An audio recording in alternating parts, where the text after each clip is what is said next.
Hello, and welcome back to the Sleepy Geographer.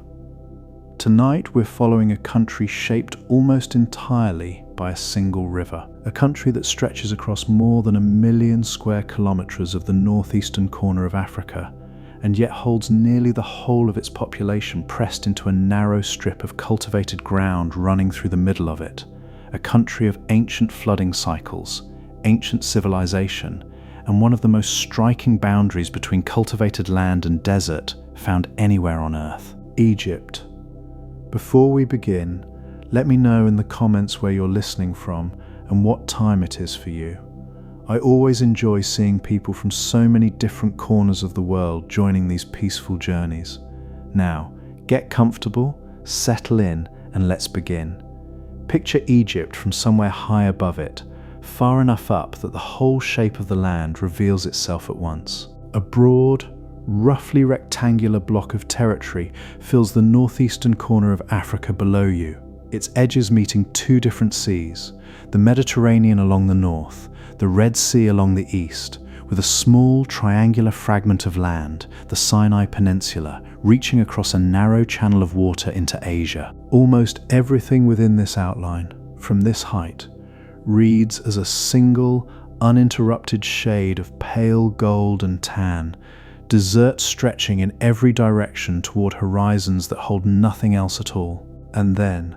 cutting through the very heart of that emptiness, unmistakable even from orbit, a slender seam of cultivation runs south to north through the entire length of the country, before finally widening near the very top into a broad, fan-shaped patch pressed against the Mediterranean coast.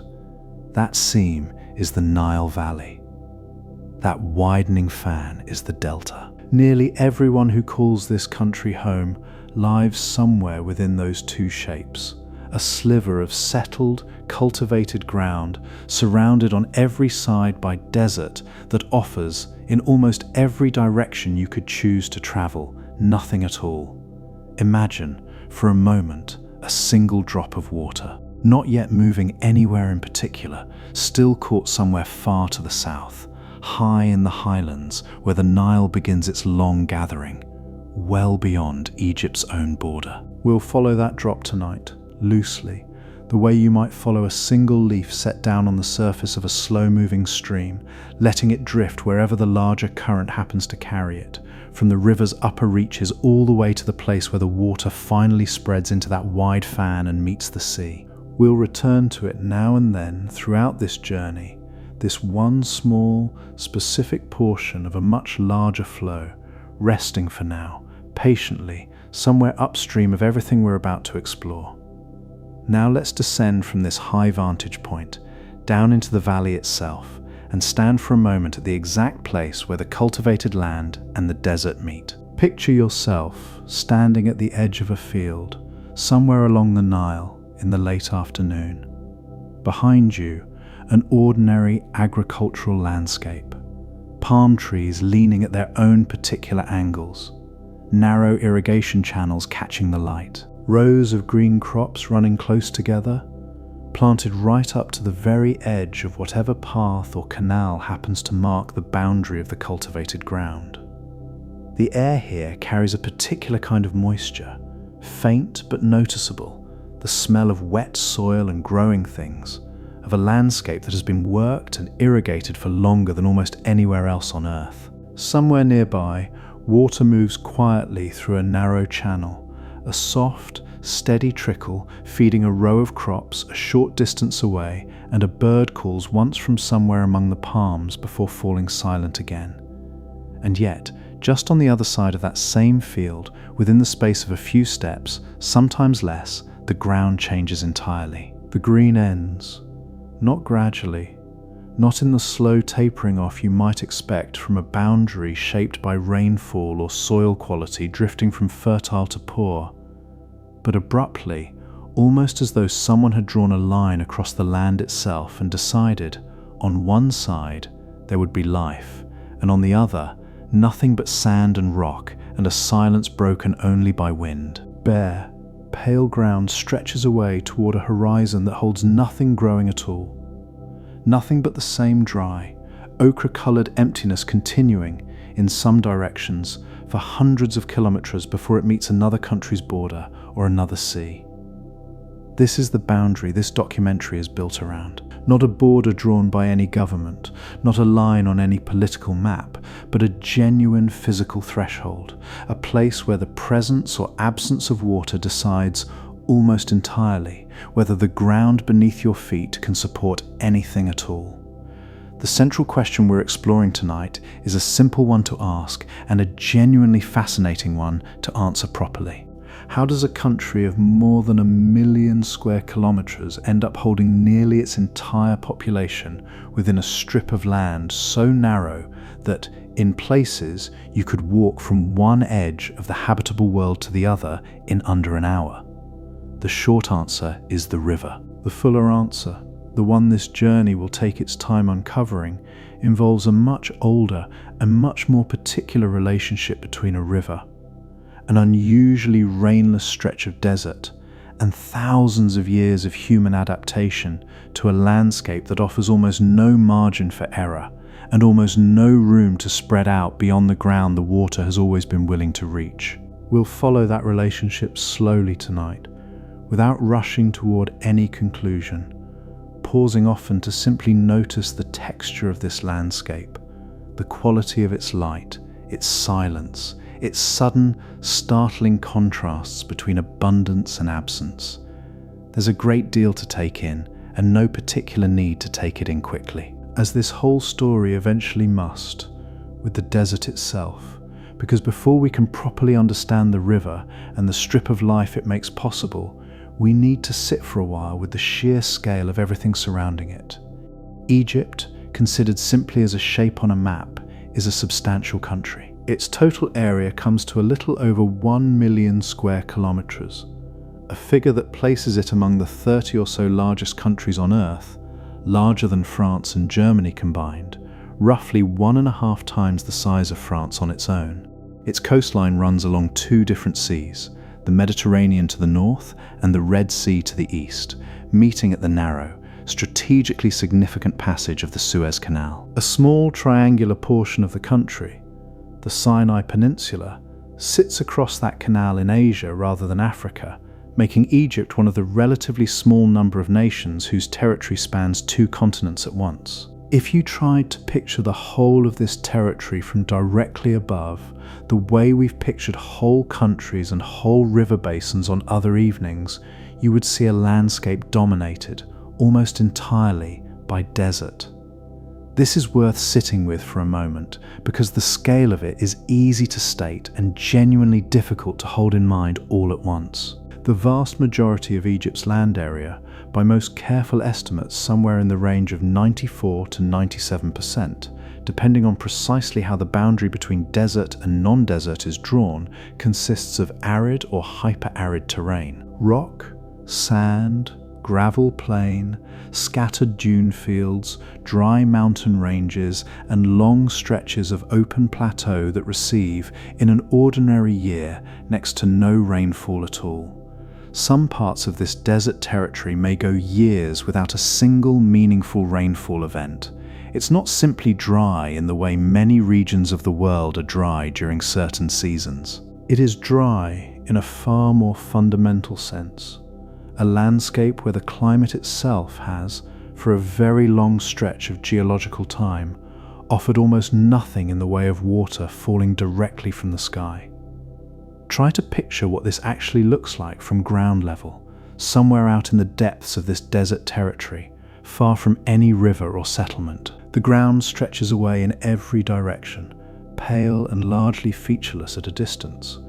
though up close it reveals its own particular textures: wind-carved ridges of sand, scattered dark stones polished smooth by centuries of blowing grit, the occasional dry watercourse, a shallow depression in the land that might carry a brief, violent flow of water once every several years when a rare storm somewhere far off happens to release enough rain to send a flash flood pulsing down through channels that spend nearly all of their existence bone dry.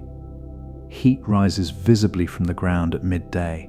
bending the horizon into something wavering and uncertain, and at night the same ground releases that heat quickly back into a sky grown suddenly, sharply cold. There is a particular kind of silence out here, not simply the absence of sound, but something closer to the absence of the conditions that usually produce sound at all. No wind moving through leaves because there are no leaves, no water running over stone because there is, in most places and most years, no water to run. This is the backdrop against which everything else in this story has to be understood. Whatever life exists in Egypt, whatever cities and farms and ancient monuments and modern highways this country holds, exists as an exception carved into a landscape that would otherwise offer almost nothing at all. Here is where this story needs to slow down and be precise, because the popular way of describing Egypt's settlement pattern, the version you may have already heard, tends to compress several genuinely different measurements into a single striking number, and it's worth taking a moment to separate them properly before we go any further.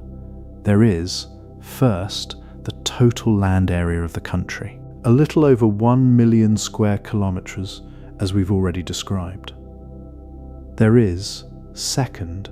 the desert land within that total, which by most estimates accounts for somewhere between 94 and 97% of the whole. This is the driest, least hospitable portion of the country, the parts of Egypt that receive essentially no rainfall and hold, outside of a handful of scattered oases we'll visit later in this journey, almost no permanent population at all. There is, third,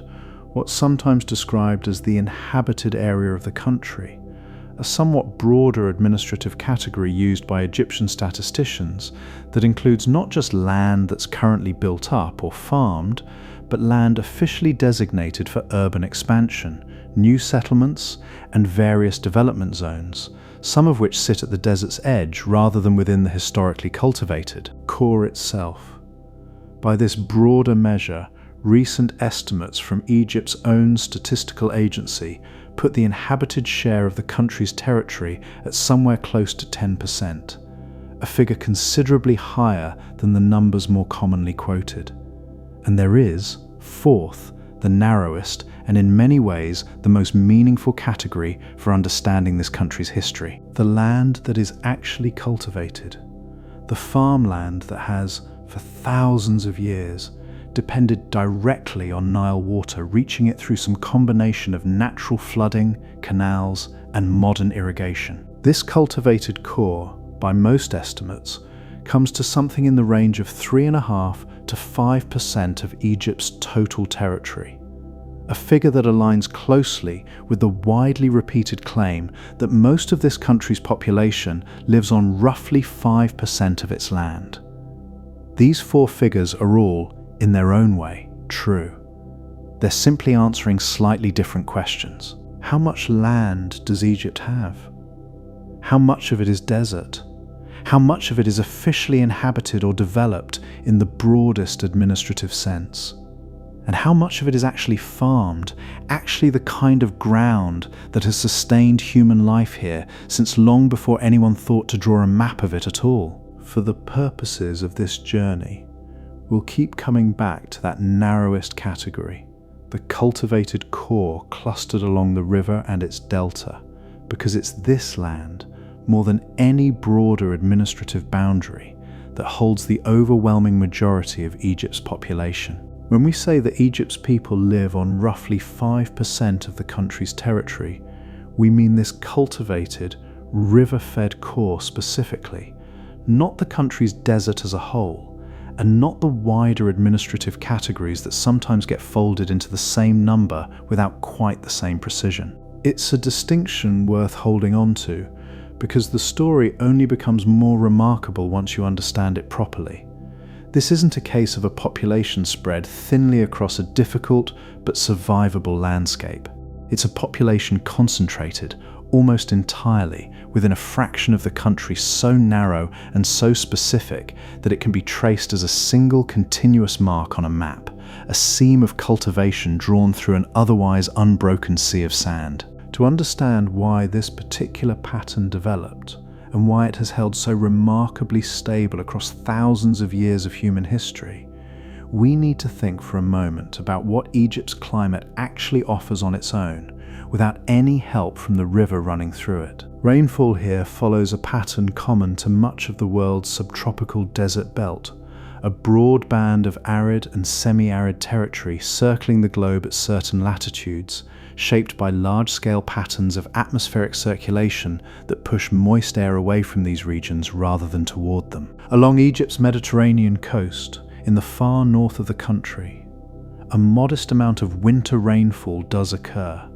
enough to support some rain-fed agriculture in a narrow coastal strip, and enough to give cities like Alexandria a genuinely different climate from the deep desert further south. But move even a relatively short distance inland, and that rainfall drops away quickly, thinning from a modest winter pattern into something closer to nothing at all. By the time you reach the country's interior, away from the immediate coastal strip, annual rainfall in much of Egypt can be measured in single-digit millimeters, an amount so small that in many years it amounts to functionally no rainfall whatsoever. Cairo itself, despite being home to tens of millions of people, sits within a climate that would, on its own, support essentially no agriculture at all.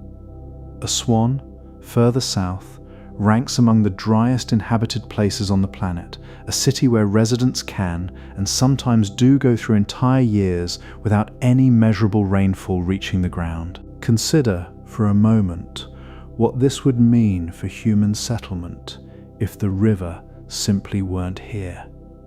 Take away the Nile, and it becomes clear almost immediately that the country, in anything resembling its current form, simply couldn't exist. There would be no cities of any real size here, no agriculture beyond the thinnest, most marginal rain-fed strip along the northern coast, no dense population, no thousands of years of continuous civilization built along a single geographic feature. The desert would simply continue, uninterrupted, from one border to the next, much as it does across so much of the rest of North Africa's interior. This is the fundamental fact this entire journey rests on, the reason the river matters here in a way that goes considerably beyond how rivers typically matter to the countries they flow through. In most well-watered parts of the world, a river is one water source among several, important but not singular, supplemented by rainfall, by groundwater recharged regularly from above, by smaller streams and tributaries scattered across a landscape that receives at least some moisture from the sky on a fairly regular basis. In Egypt, for the overwhelming majority of the country's territory, the river isn't one source among several. It is, for most practical purposes, the overwhelmingly dominant source of water there is, so far beyond any rainfall or local groundwater in its contribution that almost everything living in this country, in one way or another, depends on it. Which brings us, finally, to the river itself,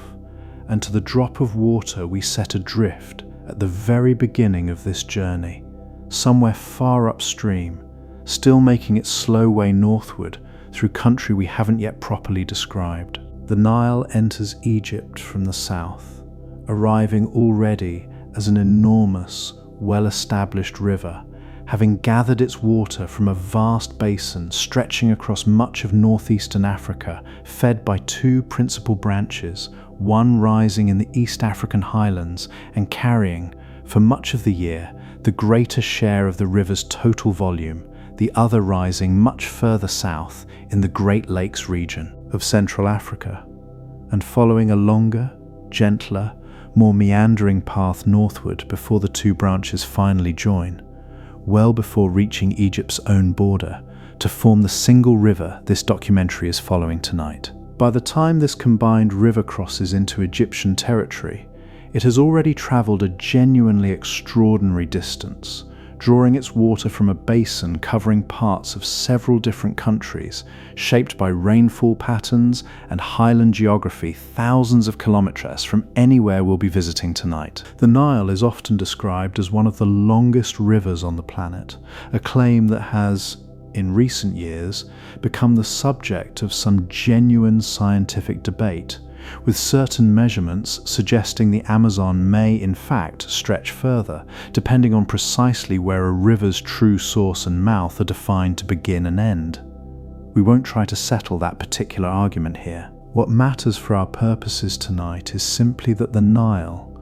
whatever its precise rank among the world's rivers, arrives in Egypt already carrying an immense volume of water gathered from a watershed far larger than Egypt itself. From the moment it crosses the southern border, the Nile flows essentially in a single direction, north, toward the Mediterranean, for well over 1,000 kilometers of Egyptian territory, before finally spreading into the wide delta we'll spend more time with later in this journey. This northward flow, so different from the way most people instinctively picture rivers moving, has confused travelers and mapmakers for centuries. Ancient Egyptian geography itself was organized around this reversal, with Upper Egypt referring to the southern, upstream portion of the country, closer to the river's source, and Lower Egypt referring to the northern delta region, further downstream, closer to the sea, an arrangement that still occasionally trips up anyone encountering it for the first time. Now picture the river's course through this long stretch of Egyptian territory, not as a meandering, widely branching system the way a river might behave in more typical, well-watered terrain, but as something closer to a single, disciplined, north-flowing channel hemmed in on both sides by desert that offers it no significant tributaries at all once it crosses into Egypt proper. This is itself a distinctive feature worth noting. Unlike many of the world's other major rivers, which continue gathering additional water from smaller streams throughout much of their length, the Nile, once it enters Egyptian territory, receives essentially no further water from the surrounding landscape. The desert on either side offers nothing to add to the flow. From this point onward, whatever water the Nile carries through Egypt is, for all practical purposes, close to the whole of what it will carry for the remainder of its journey. This matters enormously for understanding the shape of the landscape this river has created, because it means the Nile's presence in Egypt functions less like a typical river system, gradually swelling as it gathers contributions from a widening network of streams, and more like a single, fixed, finite resource, threading its way through hundreds of kilometers of terrain that would otherwise offer nothing at all, without gaining or losing much volume along the vast majority of that journey. See it, then, from above, a single ribbon of blue-green water, often no more than a kilometer or so wide at any given point, sometimes considerably narrower, cutting through a landscape of pale desert stretching away on either side toward horizons that, in most places, hold nothing green at all. Alongside that water runs a somewhat wider band of cultivated land, the fields and palm groves and irrigation channels that depend directly on the river's presence, fed by canals and, in the modern era, by pumps and controlled irrigation systems that carry water outward from the main channel to fields that might sit anywhere from a few dozen meters to several kilometers from the riverbank itself, depending on the particular stretch of valley and the particular arrangement of canals serving it. Beyond that farmed band, in nearly every direction, beyond however far the irrigation systems happen to reach, the desert simply resumes, exactly as abruptly as it does at the edge of that field we stood beside at the very start of this journey. Together, river and farmland form what's often called the Nile Valley, a landscape unlike almost anywhere else on Earth in the sheer starkness of its internal contrast. One continuous stretch of intensely cultivated ground, bounded on both sides by some of the driest, most thoroughly uninhabited desert found anywhere on the planet. Picture standing somewhere near the middle of this valley, perhaps on slightly elevated ground at its edge, where you can see both the cultivated ground and the desert beyond it at once. To one side, an intricate, densely worked landscape, palm trees and field crops and mud brick villages, the accumulated evidence of thousands of years of continuous human settlement pressed into a space that, from this vantage point, might not even stretch a full kilometre before giving way to sand. To the other side, an emptiness that feels almost geological in its patience, ground that has looked essentially the same, give or take the occasional shifting dune, for a length of time that makes the whole of human history in this valley feel, by comparison, remarkably recent. It isn't simply that the land near the river happens to be somewhat better watered than the land further away, the way you might find gradually diminishing soil quality moving outward from a river in a wetter part of the world. It's that the land near the river receives, in a very real sense, nearly the entire water supply this stretch of desert has access to, while ground even a short distance away receives, in an ordinary year, essentially none at all. There is no gradual transition to draw out, no gentle fading from farmland to bare ground across some meaningful intermediate distance. There is only the river's reach, and its limit, meeting one another directly, with almost nothing in between. Our drop of water, somewhere upstream in this journey, is still making its way north through this long valley, carried along within the river's main channel, one small portion of an enormous total volume moving steadily toward the delta and the sea still many days of travel ahead of it. It has, by this point in our story, already passed beneath the shadow of hills rising from the desert on either side, already drifted alongside stretches of cultivated riverbank where farmers have worked this same soil for longer than most of the world's other agricultural traditions have existed in anything resembling their current form. It doesn't know, of course, in any sense, that water can be said to know anything, quite how important its own continued presence is to everything living along the banks it happens to be passing. It simply continues moving, the way water always does, following gravity's patient pull northward, one small part of a river that has, for thousands of years, made the difference between a habitable stretch of Africa and an uninhabited one. We'll return to this drop of water again and again throughout this journey, following it loosely as it moves through each stage of the story still ahead of us, through the deep history of the annual flood that once shaped this valley more dramatically than anything the modern, dam-controlled river now produces, through the dense, crowded settlements that have grown up along the river's margins, through the wide, fertile fan of the delta, where the river's single channel finally divides and spreads and meets the sea. For now, though, it's enough to simply sit with the shape of what we've described so far.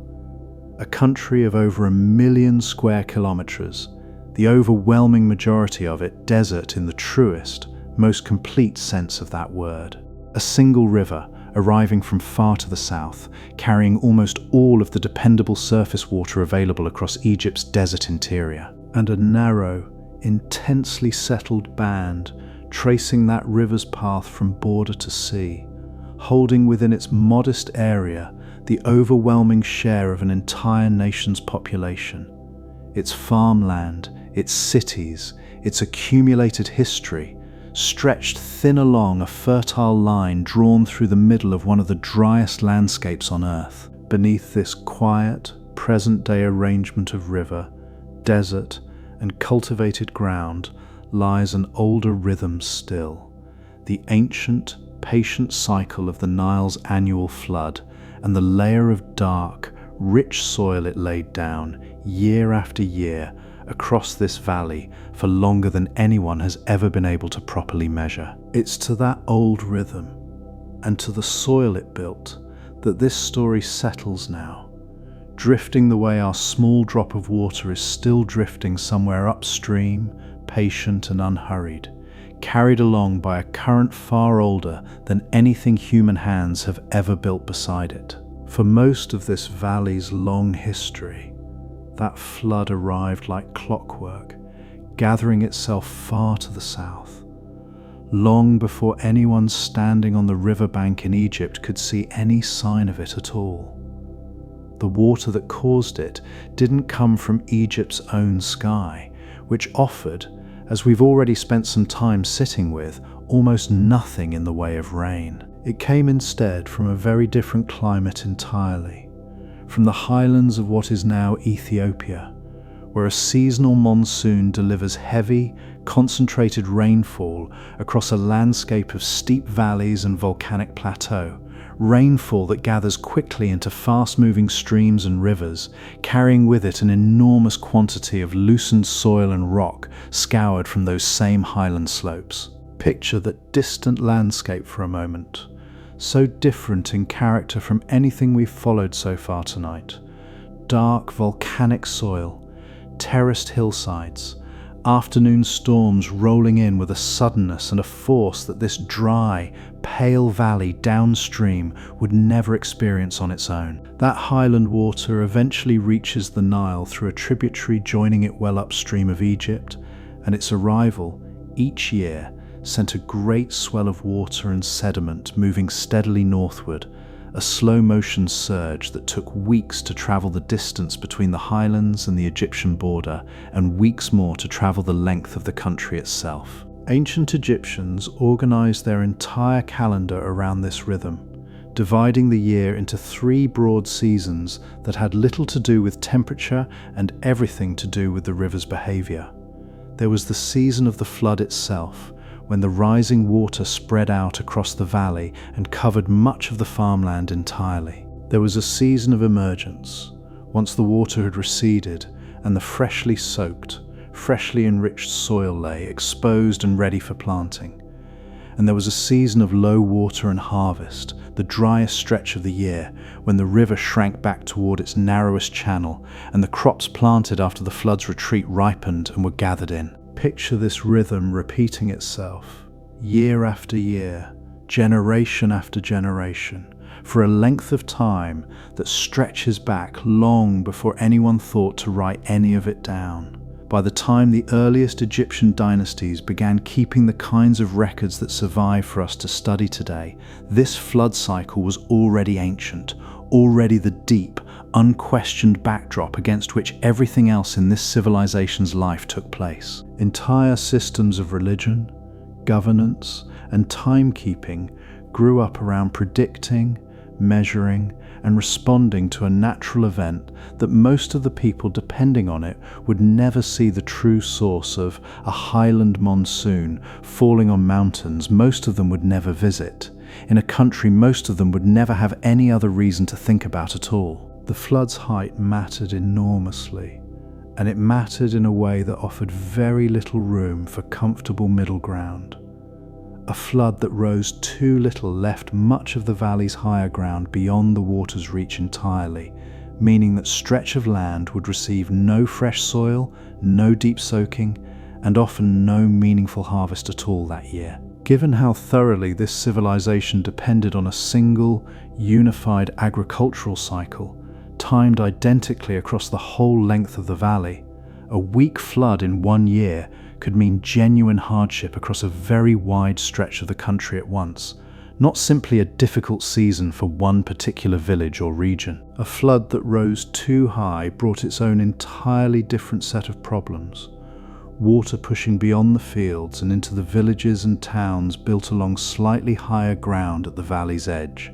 damaging homes and granaries and occasionally drowning livestock caught unable to reach safety in time. Communities along the Nile learned, across many centuries, to build their settlements with this risk carefully in mind, choosing slightly elevated ground wherever it was available, close enough to the fields to make daily working of the land practical, high enough to stay dry during all but the most exceptional flood years. Given how much rode on getting this measurement right, ancient Egyptians developed a genuinely sophisticated system for tracking the flood's progress each year. Structures built directly into the riverbank or on islands within the channel itself, marked with a graduated scale that let observers read the water's height with real precision as it rose. These structures, sometimes cut into stone stairwells descending toward the water, sometimes built as freestanding columns marked with measuring lines, allowed officials to track the flood's progress day by day as it moved north through the valley, comparing each year's rise against records kept from years before, anticipating roughly how generous or how meager the coming harvest might be. And, in some periods of Egyptian history, using that anticipated harvest as the basis for calculating taxation well before the crop itself had even been planted. Picture one of these measuring structures on a morning during the early rise of the flood. A priest or official descending a worn stone stairway toward water that climbs, almost imperceptibly, a little higher with each passing day, checking the scale marked into the stone beside him, comparing what he sees against a memory of where the water stood on this same morning in years past, forming, from that comparison alone, some of the earliest quantitative forecasting practiced anywhere in the ancient world. These records were kept, in some form, across an extraordinary span of time, generation after generation of officials noting the flood's height against the same measuring scales, building up, across centuries, one of the longest continuous environmental records kept anywhere by any ancient civilization. Historians who study this record today have found that stretches of unusually weak flooding tend to line up, in the wider historical record, with periods of documented hardship, years when harvests fell short across the valley, and the strain of that shortfall rippled outward into whatever political and social structures depended on a reliable surplus of grain. It would be too simple to say that every difficult period in this civilization's long history traces back directly to a poor flood. History is rarely so tidy, but the connection between the river's behavior and the fortunes of the people depending on it runs consistently enough through the record that ancient administrators clearly treated the flood's height as something close to the single most important number in their entire world, worth measuring, recording,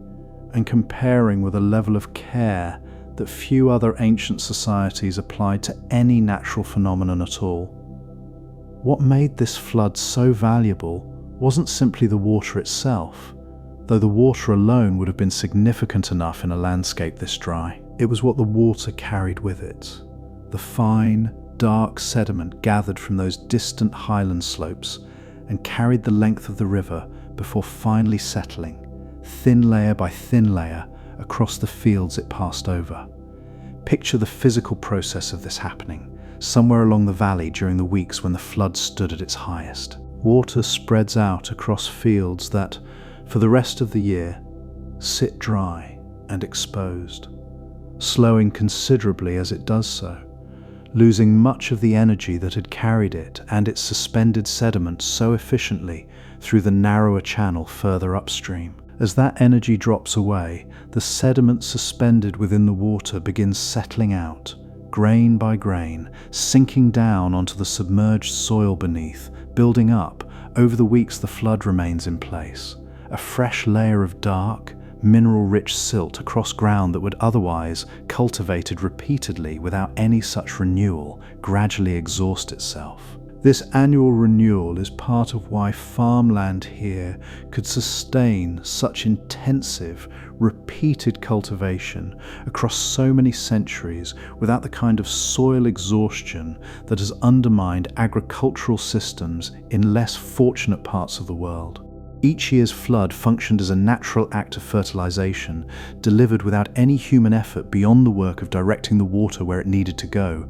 replenishing nutrients that the previous year's crops had drawn out of the ground. Ancient Egyptians themselves seem to have understood this distinction clearly enough to build it into how they described their own country, referring to the fertile, flood-renewed soil of the valley as the Black Land, in recognition of the sediment's dark color, and drawing a sharp verbal contrast with the red land of the surrounding desert, a naming convention that mirrors, almost exactly, the same abrupt visual boundary we stood beside at the very beginning of this journey. It's worth sitting for a moment with just how directly this ancient naming reflects the landscape itself. Black land and red land, life and its absence, named not as a poetic flourish, but as the most literal possible description of what a person standing at the valley's edge could actually see with their own eyes. One colour of soil giving way to another exactly where the water's reach ended. This annual gift of fresh soil did more than simply keep existing farmland productive. It also, in a very real sense, defined where farmland could exist at all. Before any large-scale system of canals or mechanical pumps existed to move water beyond the flood's natural reach, cultivation in Egypt was almost entirely limited to whatever ground the annual inundation actually covered. This meant the boundary between farmland and desert wasn't simply a matter of convenience or tradition. It was a direct, physical consequence of exactly how far the rising water spread in an average year, a boundary drawn, essentially, by the flood itself, repeated so consistently across so many centuries that it hardened into the sharp, enduring line still visible along the valley's edge today. Communities did develop ways to extend the flood's reach somewhat beyond its natural boundary, digging basins and channels that could capture floodwater and hold it across slightly higher ground than the river would have covered on its own, a system of managed, basin-style irrigation that Egyptian farmers refined and expanded across many centuries. Where gravity alone couldn't carry water far enough, simple mechanical devices helped close the gap. A counterweighted lever with a bucket on one end worked by hand to lift water from a canal up onto a slightly higher field, and later a wheel turned by an ox or a donkey walking in a slow, patient circle, drawing water upward continuously rather than one bucketful at a time. Neither device could do much to reshape the valley's overall boundary, but together they let farmers coax a little more use out of ground sitting just beyond the flood's easiest reach, squeezing a modest amount of extra cultivation from the margins of a landscape that offered very little margin to begin with. But even these engineered extensions remained fundamentally dependent on the same annual rhythm, capturing and redirecting a flood that still had to arrive, still had to rise to a sufficient height, still had to recede again in time for planting. The valley's cultivated area could be nudged outward a little, here and there, through careful engineering, but it couldn't be freed from its dependence on the flood itself. Not in this earlier era, not until an entirely different approach to managing the river's water eventually emerged much later in this story. Picture the practical result of this arrangement repeated across thousands of years. A civilization whose entire agricultural base sat confined within the specific reach of a single, predictable annual event, farming a strip of land whose width at any given point along the valley was determined less by human choice than by the precise contours of the ground and the precise height the flood happened to reach there. Wider where the valley floor spread out somewhat, narrower where higher desert pressed close against the river on both sides, but always, everywhere, bounded by the same underlying rule: water reaches this far and no farther. Somewhere within all of this, our own small drop of water continues its journey, one part of the vast annual surge that, across so many centuries, made this entire pattern of settlement possible in the first place. Picture it now, not simply drifting within the ordinary channel we followed earlier in this journey, but caught up instead within one of these ancient floods,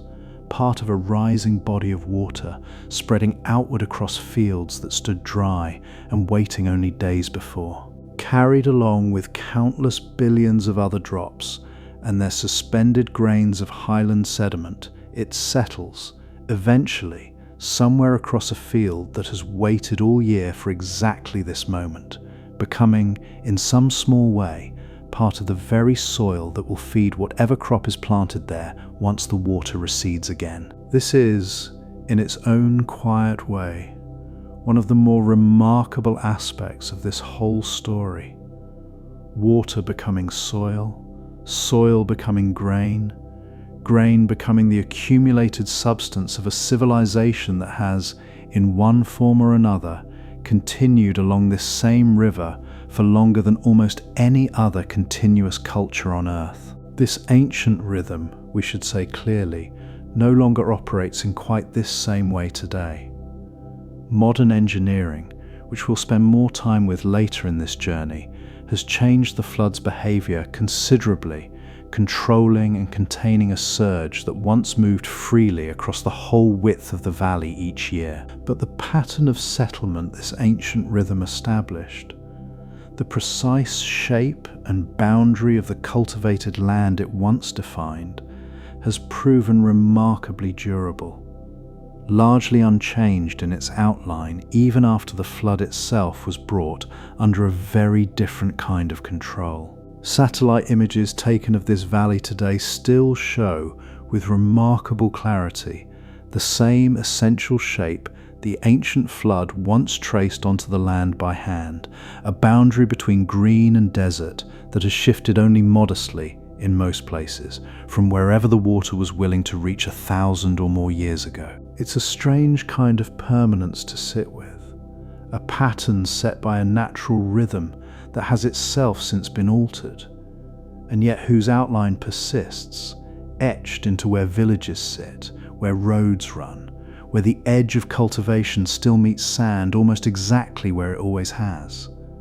That durable shape brings us naturally to something we've touched on already but haven't yet properly sat with. What it actually means, in practical, everyday terms, for so many millions of people to live within a strip of land this narrow. Egypt's population, by recent estimates, stands somewhere above 100 million people,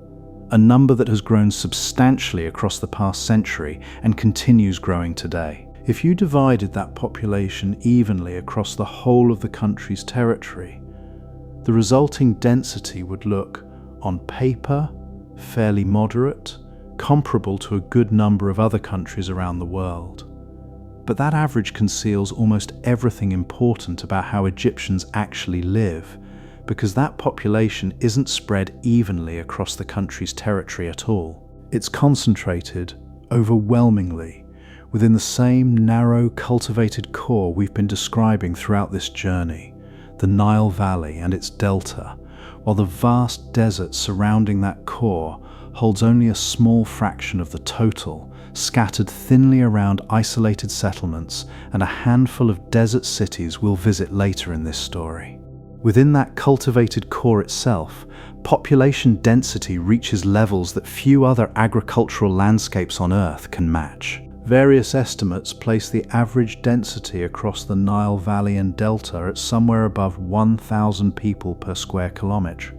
a figure considerably higher in many specific stretches, and one that places large sections of ordinary Egyptian farmland at densities more typically associated with dense urban neighbourhoods than with agricultural countryside. Meanwhile, across the desert, making up the overwhelming majority of the country's land area, that same density measure drops to something close to a single person per square kilometre, an emptiness so complete it barely registers as population at all. Held side by side,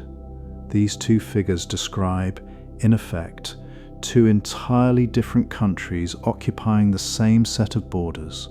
one among the more crowded rural landscapes anywhere on the planet, the other among the emptiest, separated not by any gradual gradient but by the same abrupt threshold we've returned to again and again throughout this journey. Picture what this contrast actually looks like on the ground. Travelling along a road running roughly parallel to the river through the agricultural heartland of the valley.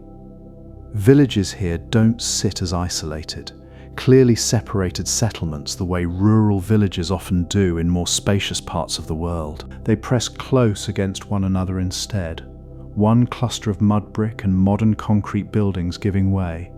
often within a few hundred metres, to the next, fields threading narrowly between them, canals and irrigation channels crossing and recrossing the landscape in a dense, intricate network that has been refined and extended across countless generations. Minarets and church towers rise at surprisingly close intervals along this corridor, marking the center of one community after another in a rhythm that, traveling by road, can feel almost continuous. The gaps between settlements narrow enough that it becomes genuinely difficult in places to say with confidence exactly where one village ends and its neighbor begins. This density carries real consequences for how land itself gets used and divided. Agricultural holdings along the Nile have, across many generations, been divided and subdivided among children and grandchildren, a pattern of inheritance that has left much of the valley's farmland split into remarkably small individual plots, some barely large enough to support a single family's needs, worked with an intensity and a level of daily attention that larger, more mechanized farms elsewhere in the world rarely require. Walking along the raised paths that separate one small field from the next, you'd pass through a landscape stitched together from an enormous number of individually owned, individually tended parcels, each one representing, in its own small way, generations of families making do with a shrinking share of a fixed and unexpandable resource. Because the cultivated land itself cannot easily grow outward, hemmed in on both sides by the same desert boundary we described at the very start of this journey. Growing populations along the valley have increasingly had to accommodate themselves by building upward rather than outward, and by allowing settlements to grow steadily denser rather than spreading across new ground the way population growth might be absorbed in a less constrained landscape.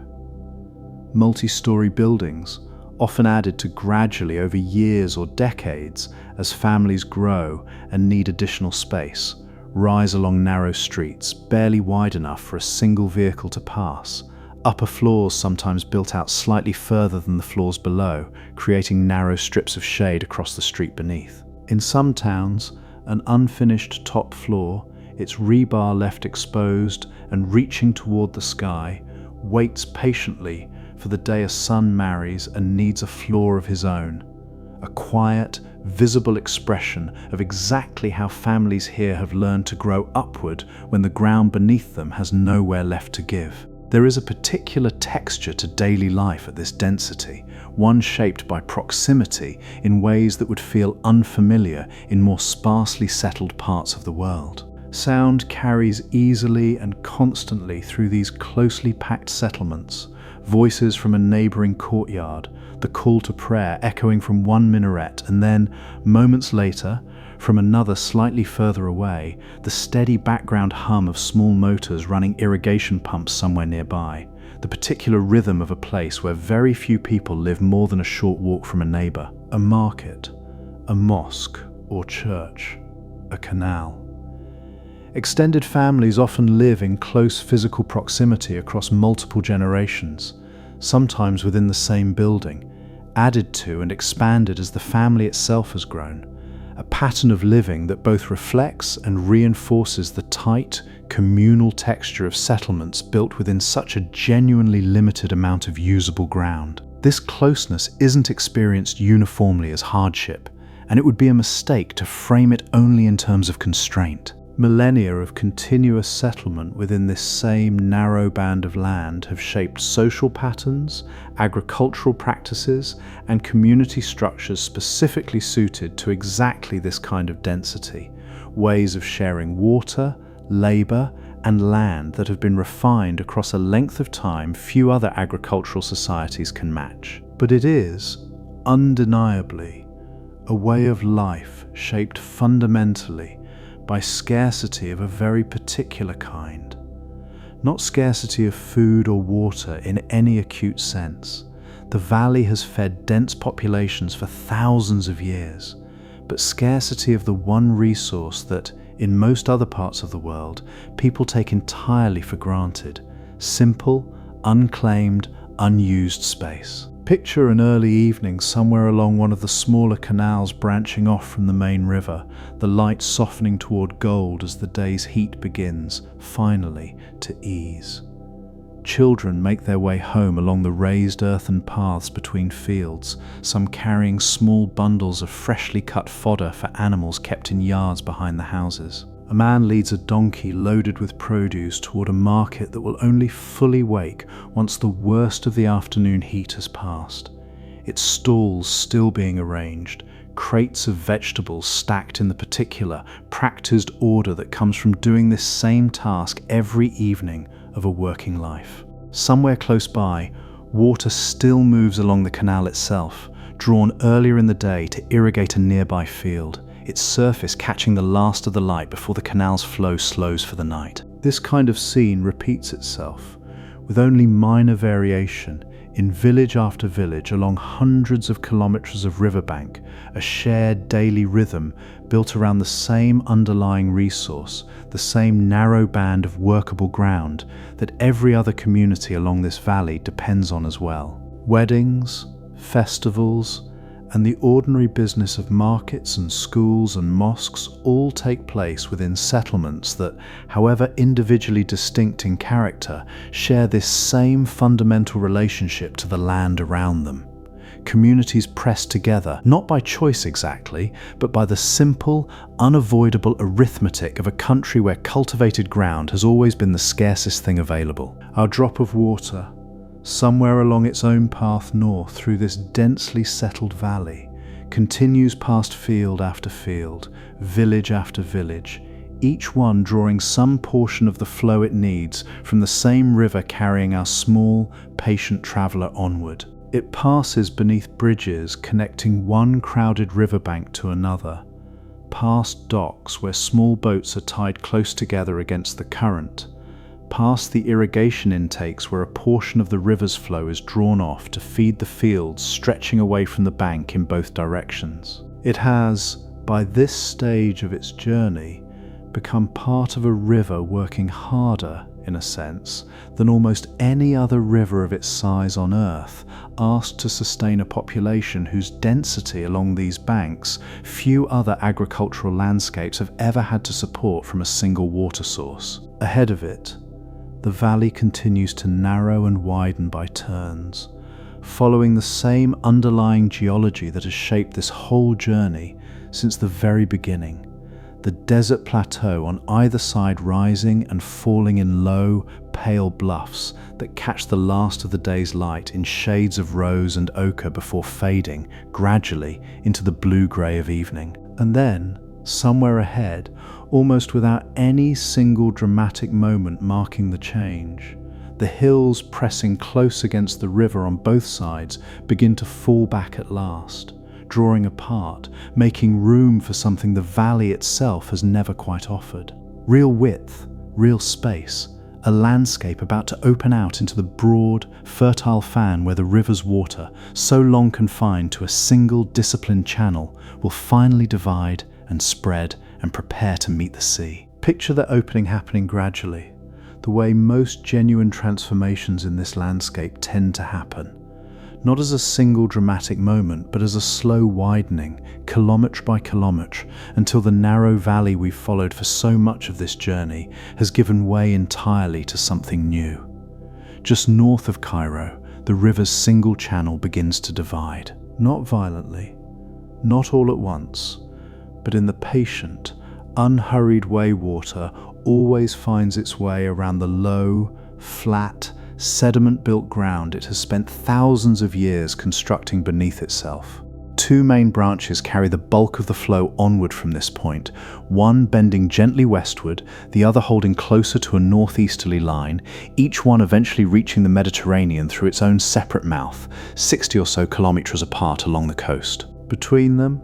and around them spreads the flat, green, intricately watered landscape this documentary has been building toward since its very first scene, the Nile Delta. Ancient Greek travellers, arriving here by sea and looking inland at the roughly triangular shape this spreading river carved into the coastline, are said to have given the landform its name,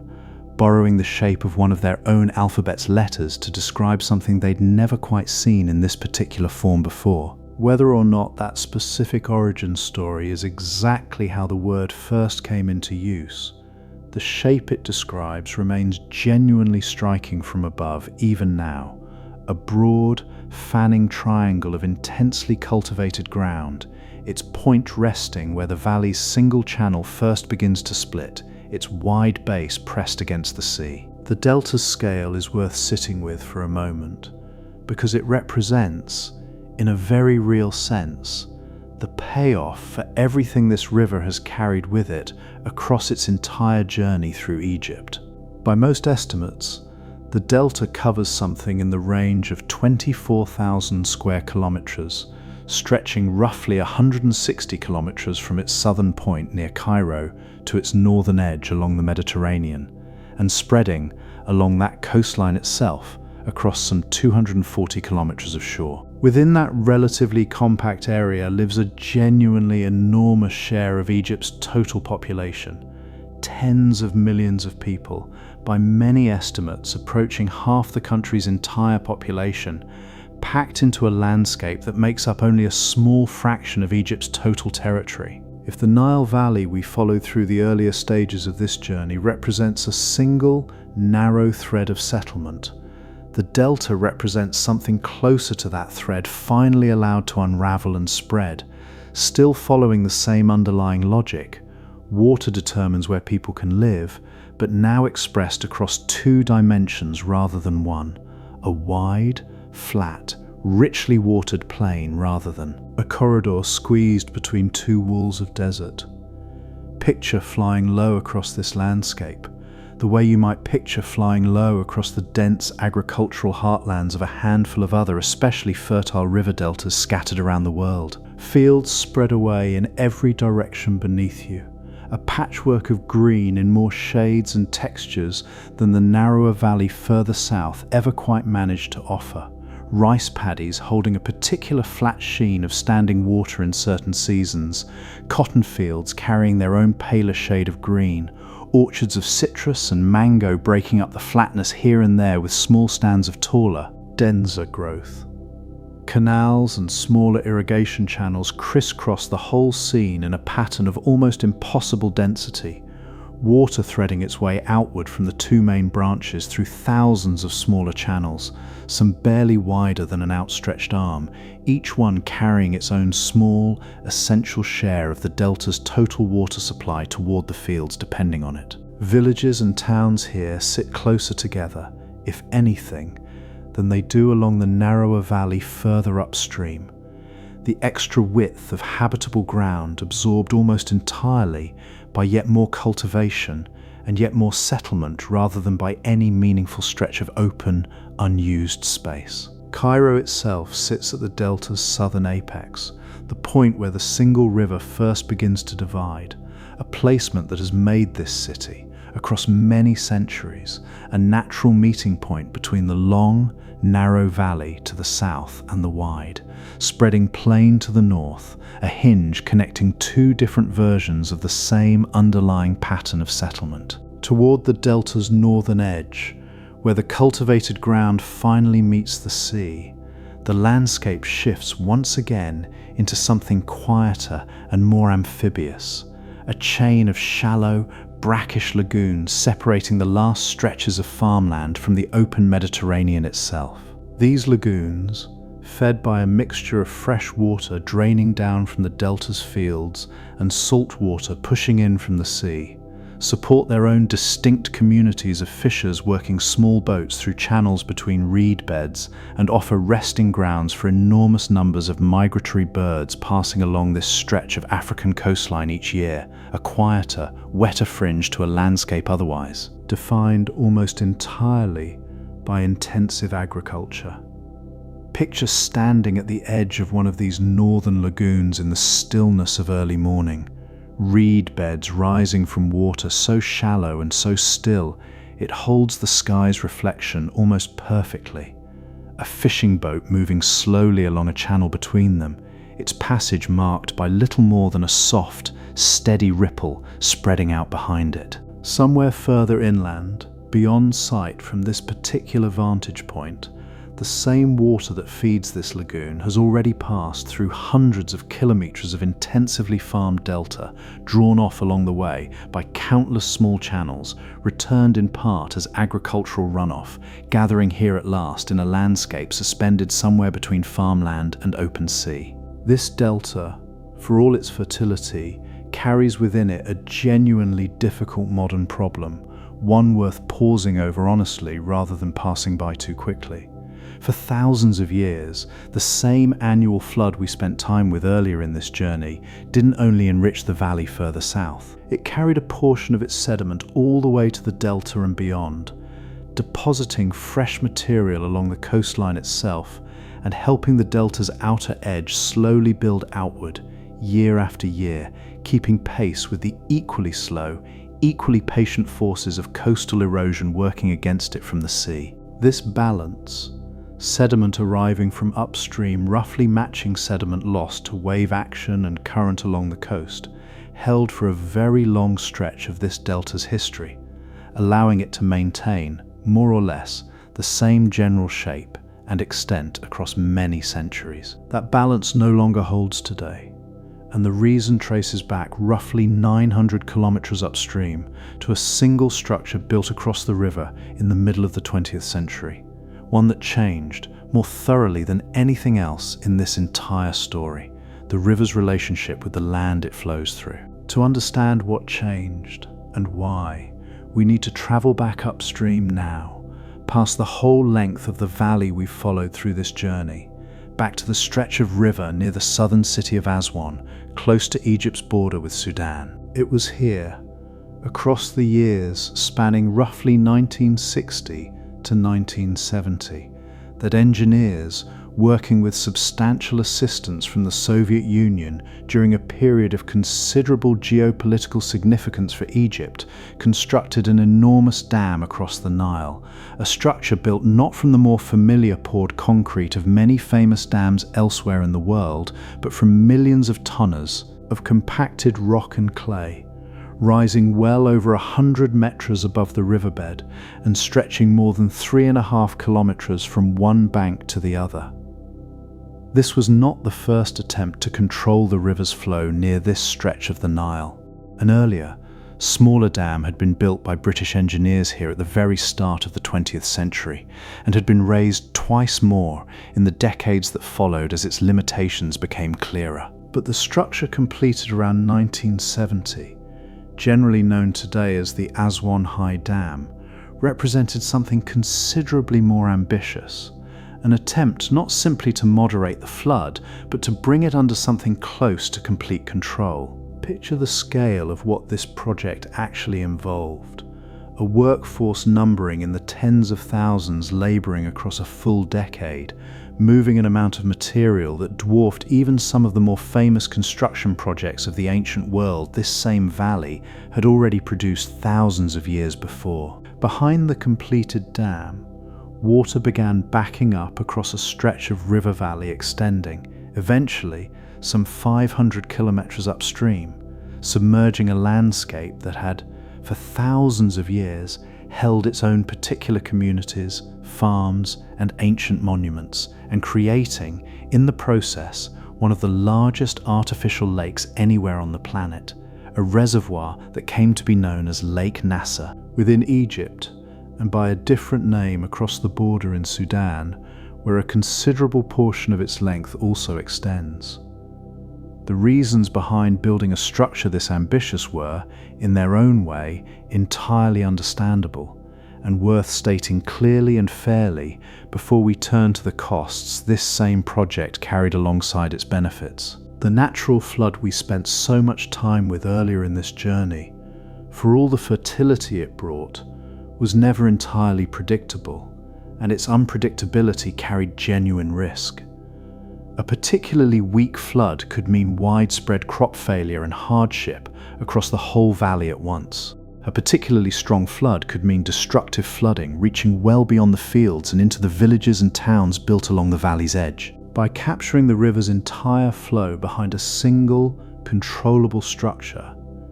Egyptian engineers gained the ability to release water according to a planned, managed schedule instead, storing surplus water from unusually wet years to cover the shortfall of unusually dry ones, and eliminating, almost entirely, the risk of both catastrophic flooding and catastrophic drought that had shaped this valley's fortunes for as long as anyone had been keeping records. This control also made possible something the old, purely seasonal flood cycle never could: continuous, year-round irrigation, allowing farmers across much of the valley and delta to plant and harvest multiple crops within a single year, rather than relying on the single planting season the natural flood had always allowed. The dam's enormous reservoir additionally proved capable of generating a substantial share of Egypt's electricity through hydroelectric turbines built into the structure itself, power that, in the dam's early decades, accounted for a very significant portion of the country's total electrical supply, helping fuel a period of considerable industrial growth. But this same project also carried consequences that have become clearer, in some cases only gradually, across the decades since its completion, and it's worth sitting honestly with these alongside the genuine benefits we've just described. The most significant of these consequences, for the purposes of this particular story, involves exactly the sediment we spent so much time with earlier in this journey: the fine,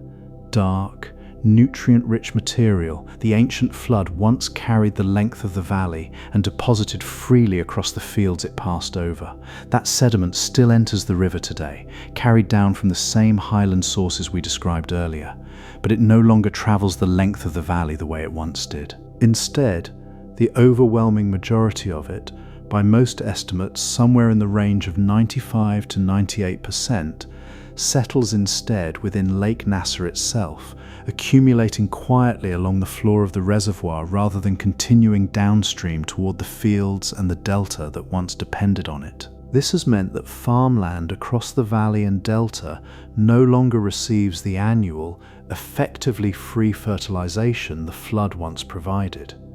A shift that has pushed Egyptian agriculture toward much heavier reliance on artificial fertilizer to replace what the river used to deliver on its own. It has also meant, as we touched on a little earlier,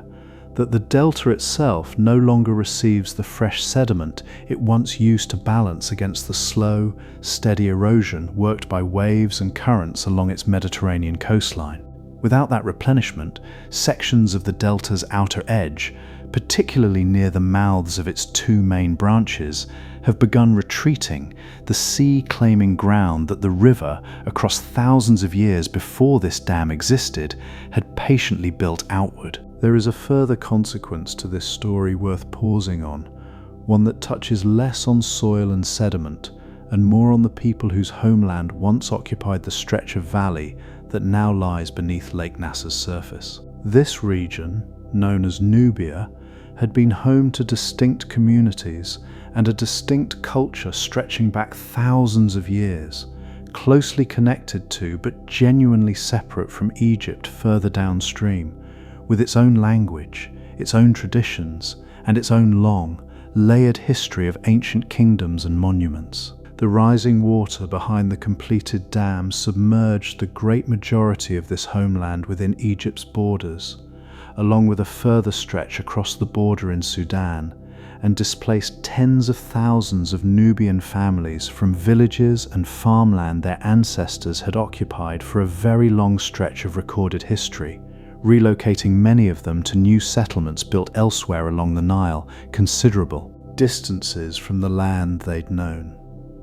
Alongside this human displacement, an international effort, coordinated across many countries and organized under the auspices of UNESCO, worked to save a number of ancient Nubian monuments that would otherwise have vanished beneath the rising reservoir entirely. The best known of these efforts involved the great rock-cut temples at Abu Simbel, carved direct into a cliffside during the reign of one of ancient Egypt's most prominent pharaohs, which engineers carefully cut into large sections, lifted, and reassembled on higher ground above the waterline,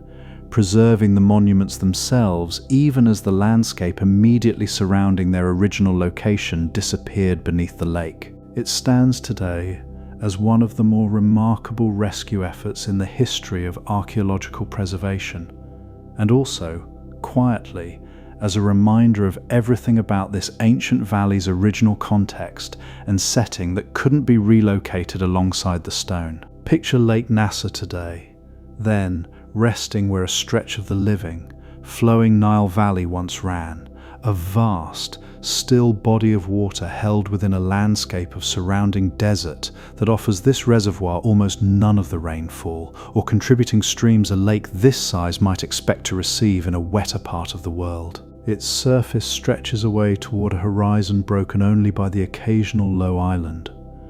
the exposed peak of higher ground that once stood well above the valley floor and now rises only slightly above the water's edge. The desert presses close against the lake's shoreline in almost every direction, exactly as it presses close against the river everywhere else along its course through Egypt. The same abrupt boundary between water and its absence that this whole journey keeps returning to, only here expressed across the still, flat surface of an artificial lake rather than the moving current of a river. Our own small drop of water, somewhere in this stage of the story, would today find its journey shaped by this same structure, entering the enormous reservoir behind the dam and settling, for a time, into water that moves far more slowly than the river it once belonged to, held here for months or, in some cases, years, before eventually being released downstream through the dam's turbines, rejoining. The managed, carefully regulated version of the Nile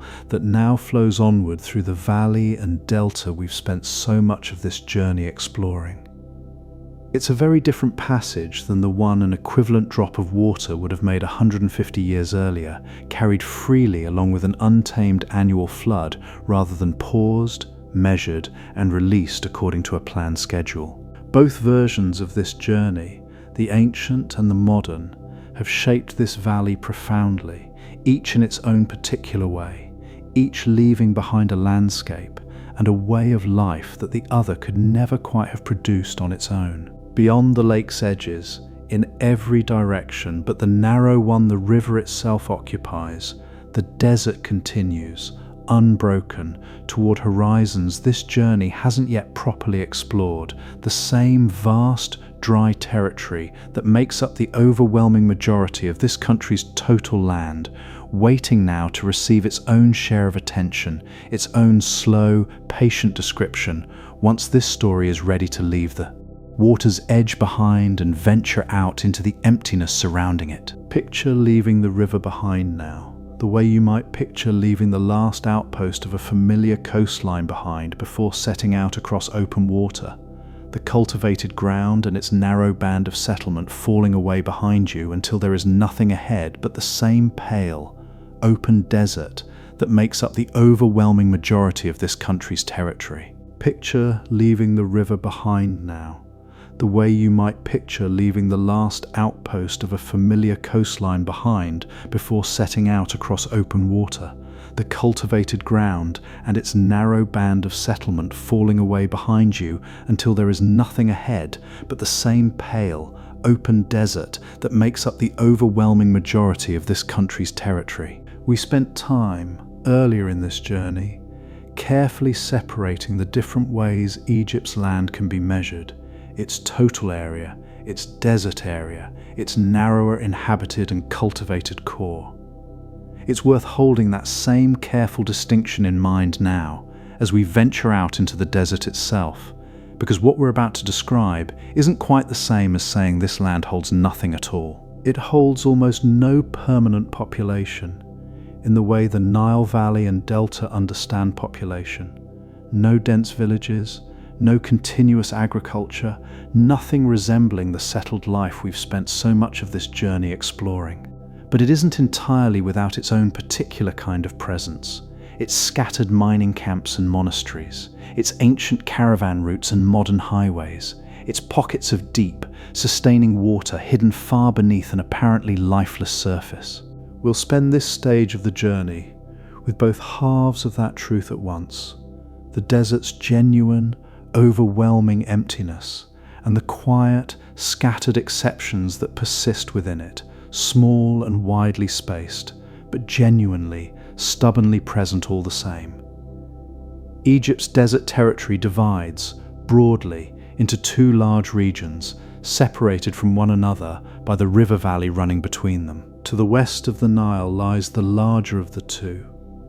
a portion of the vast Sahara that alone accounts for roughly 2/3 of Egypt's entire land area, stretching from the valley's edge all the way to the country's border with Libya and southward towards Sudan. Geographers sometimes call this the Western Desert, sometimes the Libyan Desert, and it presents, across most of its enormous extent, some of the flattest, most unbroken terrain found anywhere on the planet, a vast plateau of bare rock and wind-blown sand, interrupted only occasionally by depressions sunk below the surrounding land and by the low, scattered outcrops of harder stone that have resisted the slow, patient erosion working on everything around them. To the east of the Nile lies a second, somewhat smaller desert region, generally called the Eastern Desert, extending from the valley's edge to the shore of the Red Sea. Unlike its western counterpart, this eastern territory carries considerably more relief, a chain of rugged hills and low mountains running roughly parallel to the coast, some peaks reaching well over 2,000 meters in height, cut through by dry valleys that carried, on the rare occasions when genuine rain fell here, brief, violent flows of water down toward the Nile or the Red Sea coast. And further east still, across the Suez, lies the Sinai Peninsula, its own distinct desert landscape, flatter and sandier in its northern reaches, rising into genuinely mountainous, rugged terrain toward its southern tip, where some of the country's highest peaks stand, granite summits catching a dusting of snow in the depths of winter, a detail that surprises many people encountering this famously hot country for the first time. This southern corner of Sinai holds its own long history of religious significance, home to one of the oldest continuously inhabited monastic communities in the world, tucked into a valley at the foot of a mountain revered across three of the world's major religious traditions. Picture standing somewhere in the depths of the Western Desert, far from any road or settlement, in the stillness of early afternoon, the kind of stillness that seems, after long enough, to settle into your own body as much as into the landscape around you. The ground here stretches away in every direction with a flatness that can feel, after enough time spent within it, almost disorienting, a horizon so distant and so unbroken that the usual visual cues people rely on to judge scale and distance simply stop working properly. Heat rises visibly from the surface, bending the horizon into something wavering and uncertain, and the light itself takes on a particular harshness at midday, flattening whatever texture the ground might otherwise show, bleaching colour out of a landscape that already offers very little colour to begin with. Nothing moves. No insect crosses the sand nearby, no bird calls from any distance, no plant of any kind interrupts the bare, pale ground stretching toward every horizon at once. Even the wind, when it does move across this ground, carries almost nothing with it worth noticing. No leaves to stir, no branches to bend, only a faint, dry hiss where it disturbs the loosest grains along a dune's crest before falling still again. There is a particular kind of vastness to this stillness, different in character from the deep, layered silence of the rainforest we followed on an earlier evening on this channel. A silence built not from an overwhelming abundance of quiet life, but from something closer to the genuine, near-total absence of life altogether. Certain sections of this desert carry their own particular geological character, worth pausing over briefly before we continue. Vast fields of wind-shaped sand dunes, some rising into long, sinuous ridges stretching for many kilometers, occupy considerable stretches of the territory closest to the Libyan border, a genuine sand sea in the fullest sense of that phrase, dunes shifting slowly over years and decades as prevailing winds continue their patient work of moving grain after grain of sand across the landscape. Their crests catch the low, angled light of early morning and late afternoon in a way the flatter, harder ground around them never quite manages, throwing long, precise shadows down their leeward slopes, shadows that shift visibly, hour by hour, as the sun moves overhead, tracing the same slow, patient rhythm this whole desert seems to move by, a rhythm measured not in days or seasons, but in the barely perceptible creep of sand from one side of a dune to the other, year after year, century after century. Elsewhere, the desert drops away into significant depressions, ground sunk below the level of the surrounding plateau, in one particular case sinking low enough that its lowest point sits well below sea level, among the more pronounced such depressions found anywhere on the African continent. These depressions have, across history, functioned as genuine obstacles to travel, their terrain often too broken, too soft, or too laced with salt marsh to cross safely, shaping the routes armies and traders alike were willing to attempt across this otherwise open desert. During the mid-20th century, one such depression came to hold genuine strategic significance, its treacherous, largely impassable terrain helping anchor one end of a defensive line during a significant desert military campaign, the landscape itself functioning as a natural barrier that no amount of engineering could easily overcome. The Eastern Desert offers its own, somewhat different character, shaped considerably by the rugged hills running down its length toward the Red Sea coast. This territory has, across many centuries, held a significance quite different from the emptiness of the Western Desert, valued less for anything it could grow and more for what lay hidden within its rock. Ancient Egyptians mined gold from veins running through these eastern hills for thousands of years, alongside a range of other valuable stone and mineral deposits, sending expeditions out from the Nile Valley along routes that connected specific mines and quarries back to the river, routes travelled by donkey and, later, camel caravan, watered at a scattering of wells sunk wherever the local geology happened to allow it. Some of the stone used in ancient Egypt's most significant monuments, including certain particularly prized varieties of granite and a striking, deep red porphyry found in only a handful of locations worldwide, was quarried from specific sites within this same eastern territory,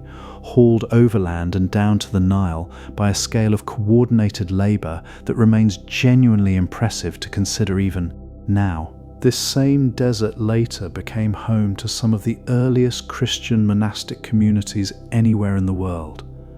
Hermits and small religious communities withdrawing from the 3rd century onward into the desert's remote valleys and hills, specifically because of the isolation this landscape offered, founding monasteries that, in a small number of cases, have remained continuously occupied ever since. Among the oldest such institutions still functioning anywhere on Earth. Picture one of these monasteries as it might appear today, walled compounds of pale stone set against the darker hills rising behind them, a scattering of date palms and a small, carefully tended garden marking the presence of a well that has sustained this particular community across more than a millennium and a half of otherwise unbroken desert isolation. Picture, too, the ancient quarrying operations that once brought a very different kind of activity to these same eastern hills, work gangs camped for months at a time beside a particular outcrop of prized stone, cutting and shaping blocks that might weigh many tons apiece, using little more than hand tools, wooden sledges, and an enormous, carefully coordinated amount of human effort. The sound of that work, hammer against stone, repeated for hour after hour across weeks and months of steady labour, would have carried a considerable distance across this same still, sound-carrying desert air, one of the very few sustained human sounds this landscape would have known across most of its long history. Getting a finished block from quarry to river required roads built specifically for the purpose, graded and cleared across considerable distances of otherwise rough desert terrain, along with wells sunk at intervals to keep the labourers and their draft animals supplied with water across a journey that could stretch on for many days before finally reaching the Nile and the barges waiting to carry the stone onward. Traces of these ancient routes, along with the abandoned quarry faces themselves, still remain scattered across this desert today, sitting largely undisturbed in a climate too dry to erode them away with any great speed. Across both of these vast desert regions, the pattern remains fundamentally the same one we described at the very start of this journey. An absence of water translating directly into an absence of permanent settlement at almost every scale, across almost the entire territory involved. This isn't to say the desert has never held any human presence at all. Bedouin communities have moved through both the western and eastern deserts for many centuries, following patterns of seasonal grazing and water access shaped by an intimate, generations-deep knowledge of exactly where this landscape offers even the smallest, most temporary resource, a shallow well, a patch of grazing after a rare rainfall, a route between two widely separated points of reliable water. Picture a small group moving across open desert at dawn, herds of goats or camels spread loosely ahead of them, following a route their families have traveled for generations, timed around a rhythm of seasonal wells and grazing that outsiders, unfamiliar with this landscape's subtler signs, would likely never think to look for at all. This is a form of habitation the desert has always been able to support, thin, mobile, and precisely adapted to scarcity. Quite different in character from the dense, settled agriculture the Nile Valley makes possible, but genuine habitation nonetheless. Mining and quarrying operations, ancient and modern alike, have established their own scattered, temporary settlements at specific sites across the eastern desert in particular. And modern infrastructure, roads, pipelines, occasional military installations, and in recent decades, a small number of newly planned desert cities we'll spend more time with later in this journey, has begun to establish new points of presence across ground that held, for most of recorded history, essentially nothing permanent at all. But set against the scale of the territory involved, these represent genuine exceptions rather than any meaningful challenge to the overall pattern. The vast majority of Egypt's desert,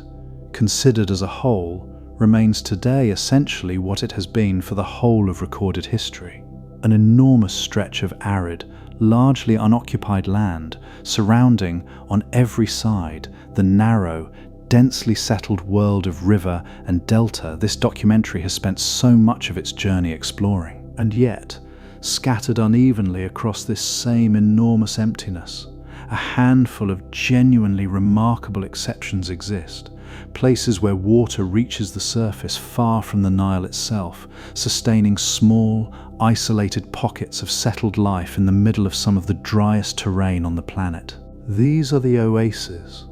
and to understand how they exist at all,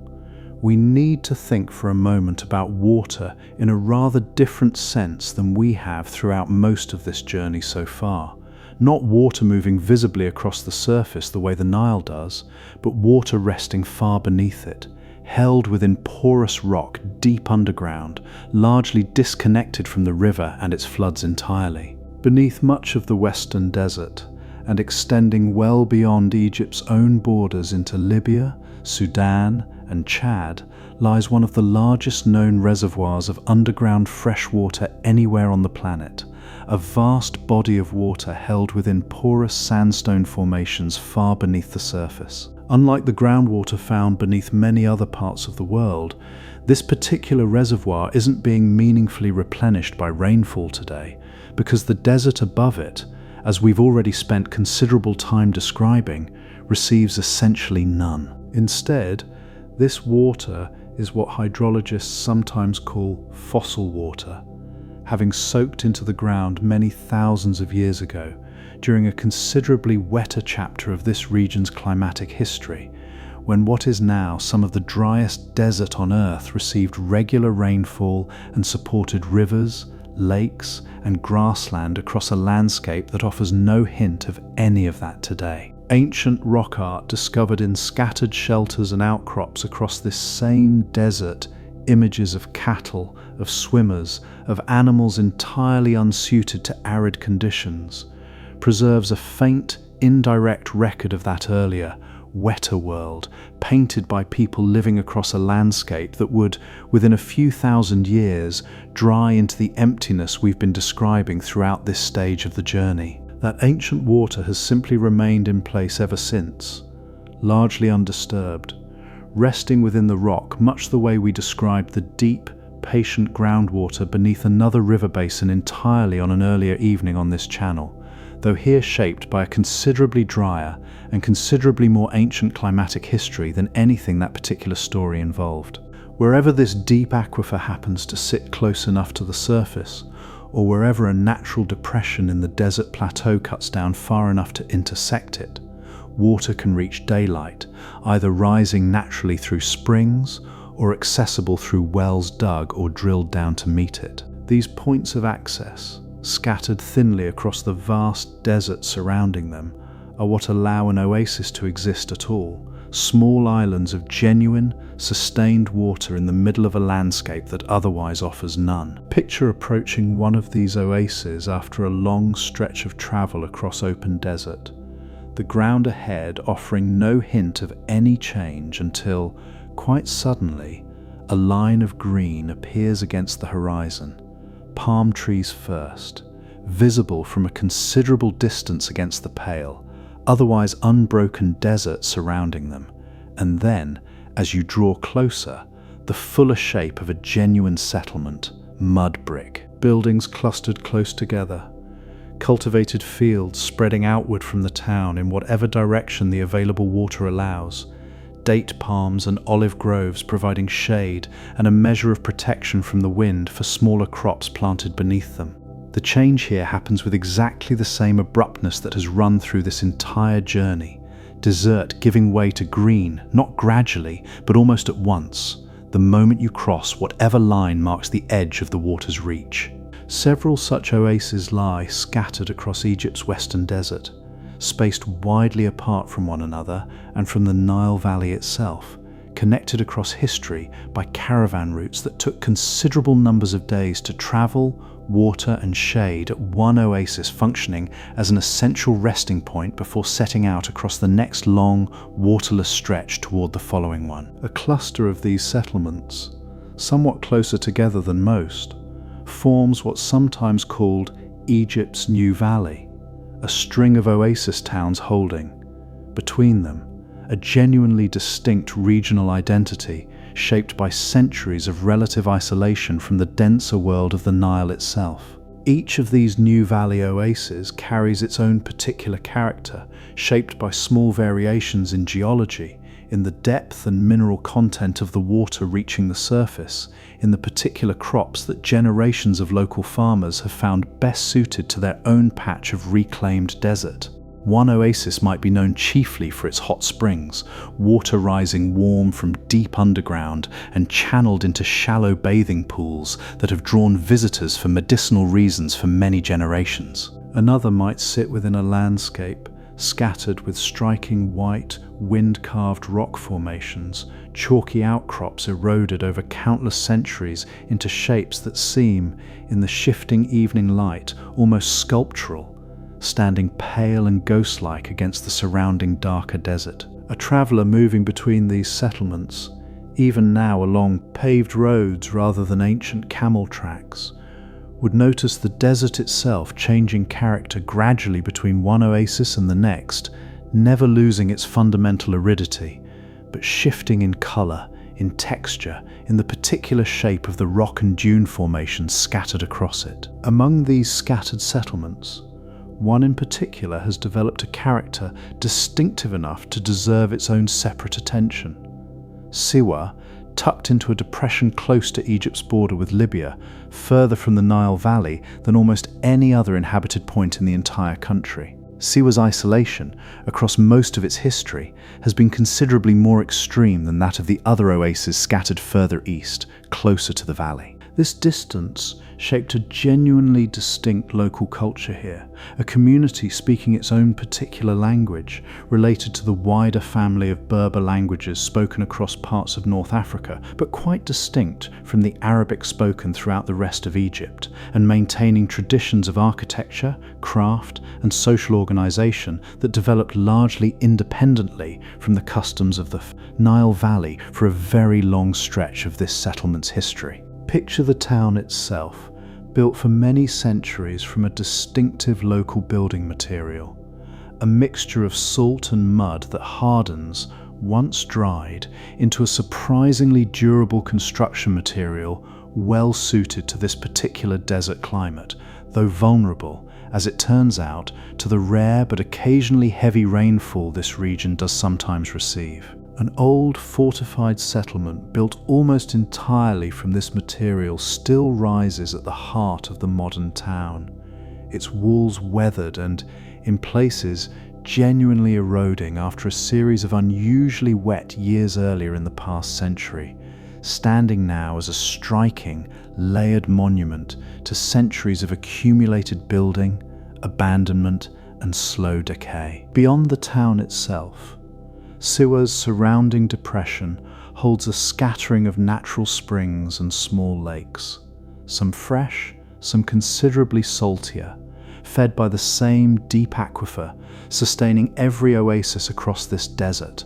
and surrounded by dense groves of date palms and olive trees that have, for centuries, formed the backbone of the local economy, the region's dates and olive oil carrying a particular reputation for quality that extends well beyond this remote corner of the country. Ancient visitors knew this place too, drawn here in the distant past by an oracle whose reputation reached far beyond Egypt's own borders, consulted, according to long-standing tradition, by more than one prominent figure from the ancient Mediterranean world during the course of significant journeys through this region. Picture an evening in Siwa, the day's heat finally beginning to ease as the sun drops toward the western dunes, its light turning the salt lake scattered across the depression a soft, shifting rose gold, broken here and there by the darker green silhouettes of palm groves standing between one pool of water and the next. Somewhere among the groves, the sound of water moving gently through a narrow irrigation channel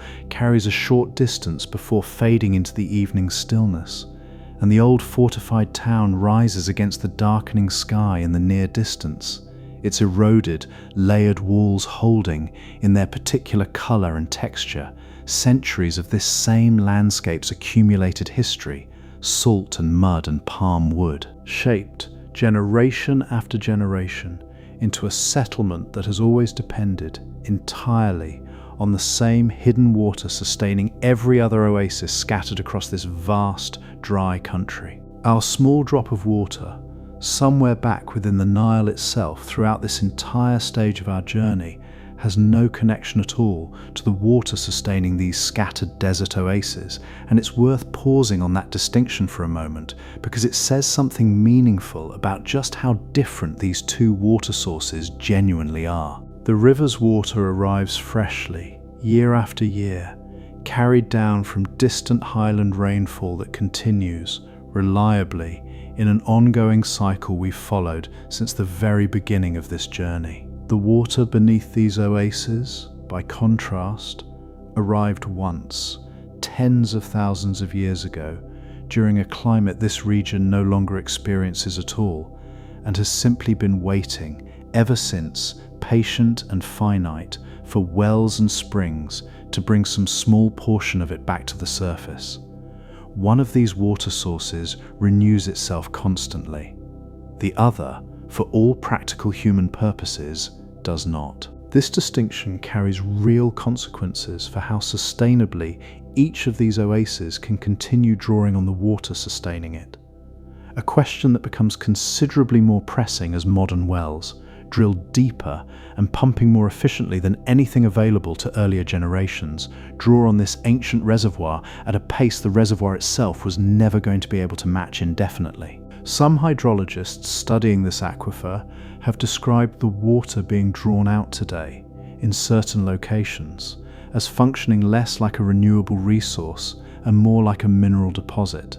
a finite quantity being steadily depleted rather than a supply that will simply refill itself once demand eases. It's a quieter, less visible version of a tension that runs in one form or another through nearly every part of this country's relationship with water,